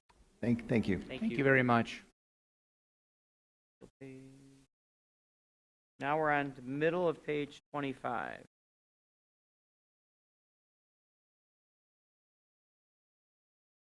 Okay, so item number 20093 T1 in the 35th Ward, ordinance referred on July 24th of 19. Common address 2200 North Keeler and 4200 West Palmer, Keeler Avenue and Palmer Street. Change request, RS3 Residential Single Unit Detached House District to an RM5 Residential Multi-Unit District. All right. Counselor. Thank you. For the record, Nick Fatikas from the Law Offices of Sam Banks. I'm here on behalf of the applicant and property owner, Mr. Daniel Tinoco. The applicant is proposing to bring an existing basement unit in full compliance with the zoning ordinance. The existing building has 4 legal units, and again, the unpermitted basement unit. The resulting structure will have 5 code-compliant residential units. There are no proposed changes to the FAR height or setbacks of the existing structure. Again, all of the compliance work will be done within the existing 4 walls. As a matter of background, we did file substitute narrative and plans, and I'd ask that the substitute narrative and plans be incorporated into today's proceeding. Alderman Kappelman moves to accept the substantive narrative and plans for this type 1 application. All those in favor? Any opposed? Hearing none, the narrative and plans are accepted and before us. Thank you, Chair. We worked with the Alderman Ramirez Rosa, and we do have a letter of support. I believe it was emailed, but I do have a copy if it's needed for the application. We do have the support of Alderman Ramirez Rosa. Thank you. That concludes. Any questions? Hearing none, Alderman Osterman moves to pass with substantive narrative and plans. All those in favor? Aye. Any opposed? This item is passed with the substitute narrative and plans. Thank you, sir. Thank you. Bottom of page 25. Document number 20091, 40th Ward. Ordinance is was referred on July 24th of 19. Common address, 2763 West Lawrence Avenue, and the change request, B12 Neighborhood Shopping District to a B23 Neighborhood Mixed Use District. Good afternoon, John? Mr. Chairman. Good afternoon. This afternoon, I represent Alan Coyle, seated to my right, who wishes to build a six-dwelling unit building at 2763 West Lawrence. The property measures 27 frontage feet by 125 feet of depth, and we will be providing 3 on-site parking spaces. We have met with the alderman and with the community group on this matter and have the unequivocal support of both. TOD, this is TOD, right? Correct. Okay. All right. Have we heard from Alderman? We do have his support. All right. Questions for this development from the attorney? We do have a letter of support from Alderman Vasquez. Okay. So can I get a motion to move to pass on this item? Alderman Osterman moves to pass on the item. All those in favor? Aye. Any opposed? Opinion of the chair, the ayes have it. Item is passed. Thank you very much. Thank you. All right. Now we're on to... All right. Top of page 26. Item number 20117, 42nd Ward, ordinance referred on July 24th of 19. Common address 1 through 39 West Wacker Drive, 200 to 240 North State, 2 through 40 West Lake Street, and 209 through 241 North Dearborn Street. The change request, business plan development number 381 to business plan development 381 as amended. Good afternoon, Good Mr. afternoon, Chairman, Paul. members of the board. My name is Paul Kolpak. I represent the applicant CWI Chicago Hotel LLC. The property, we met in front of the Plan Commission on September 19th. We had unanimous support of the Plan Commission, and I request that the exhibits and testimony be incorporated into this proceeding. Alderman Kappelman moves to incorporate the records from the Plan Commission. All those in favor? Aye. Any opposed? Hearing none, the records are before us and incorporated. The property in question houses the Renaissance Hotel. The purpose of the amendment to the plan development was to construct approximately 4,120 square feet of a financial institution in the sub-area to where the hotel is located. The existing hotel will remain the same and add on 4,120 square feet for that financial institution. We've been on this project for well over a year. Originally, what happened when we looked at the underlying plan development, the numbers were all incorrect. We had to have a meeting with the planning department. They agreed that the calculations that were done in the 80s were incorrect. Therefore, we were now allowed to, by deconverting some of our office space into mechanical rooms, we met the underlying FAR and went forward there with that. We've got approval from CDOT. The Alderman Riley has been in support of this. Great. All right. Do we have a letter of... Okay. Yes, I think I was there with him Yes. at that. So I believe we have Alderman Riley's support, and we'll make sure of that. Thank you. Before the council meeting. The question was, I mean, I think there was one question, they had a term for the isn't it the drop-off Or to area, which is now going to be crochet. enclosed? Yeah, this is our architect. Would you please state your name, please? Jeremy Wilmot with DXU Architects. The existing porte cochere would be converted into the new financial institution, reconfiguring the existing arrival and drop-off of the guests to shorten that up and free up the space underneath, raised the restaurant and bar above the porte cochere currently. You're going to take out the restaurant? No, that is just above the space that we were going to You enclose. said raise, I thought. That's the name of the bar.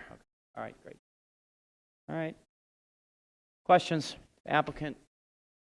We have a report from Alderman Riley. We will confirm all those. Can I get a motion to move to pass on the item?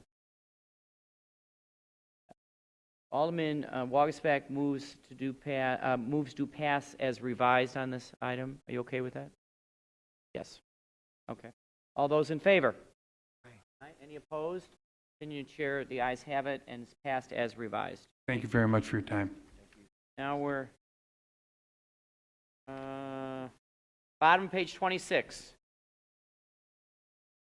Document number 20096T1, 48th Ward, ordinance referred on July 24th of 19, common address 5356 North Sheridan Road. Change request B33, Community Shopping District, to a B23, Neighborhood Mixed-Use Development. All right, Nick, you're our final of the morning session. Thank you, sir. Again, for the record, Nick Fatikas from the Law Offices of Sam Banks. I'm here on behalf of the applicant and property owner regarding 5356 North Sheridan Road.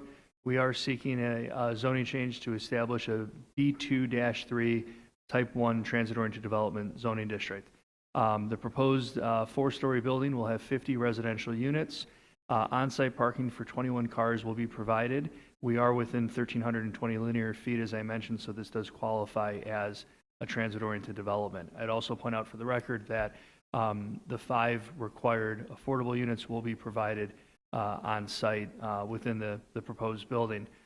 We've worked very closely with the Alderman's office. We've also hosted a handful of neighborhood meetings with the Association of Sheridan Road Condo Association owners and a handful of individual condominium associations, and we believe we have support, although I would, of course, defer to the Alderman who's here with us. Great. Questions for the applicant before we hear from Alderman Osterman? Just have a quick question, maybe the Alderman Yes. will find. Is this where was there a restaurant on this site? It's the Wing Ho Chinese restaurant. Yes. Okay, I know the site. Okay. Alderman Osterman. We refer to it as the iconic Wing Ho building. But luckily for us, Wing Ho is relocating to Broadway, so the egg rolls will still be there. But this is a solid housing development within our community that will have 10% affordable units on site on Sheridan Road in a lot that has been somewhat underdeveloped. We had meetings with the community. The community is in support of this, as am I, and I would appreciate the members of the committee supporting this change. Questions for Alderman Osterman? Hearing none, can I get a motion to move to pass on the item? Alderman Wagasback moves to pass on the item. Alderman Wagasback moves to pass. You'll get me back in finance, won't you? All those in favor? Aye. Any opposed? Continue to chair, the ayes have it, and this item is passed. We will reconvene in a separate meeting. Adjourn. We're adjourning. Motion to adjourn. Alderman Raboyes moves to adjourn. So we are adjourned on the 10 a.m. meeting. Thank you for your patience.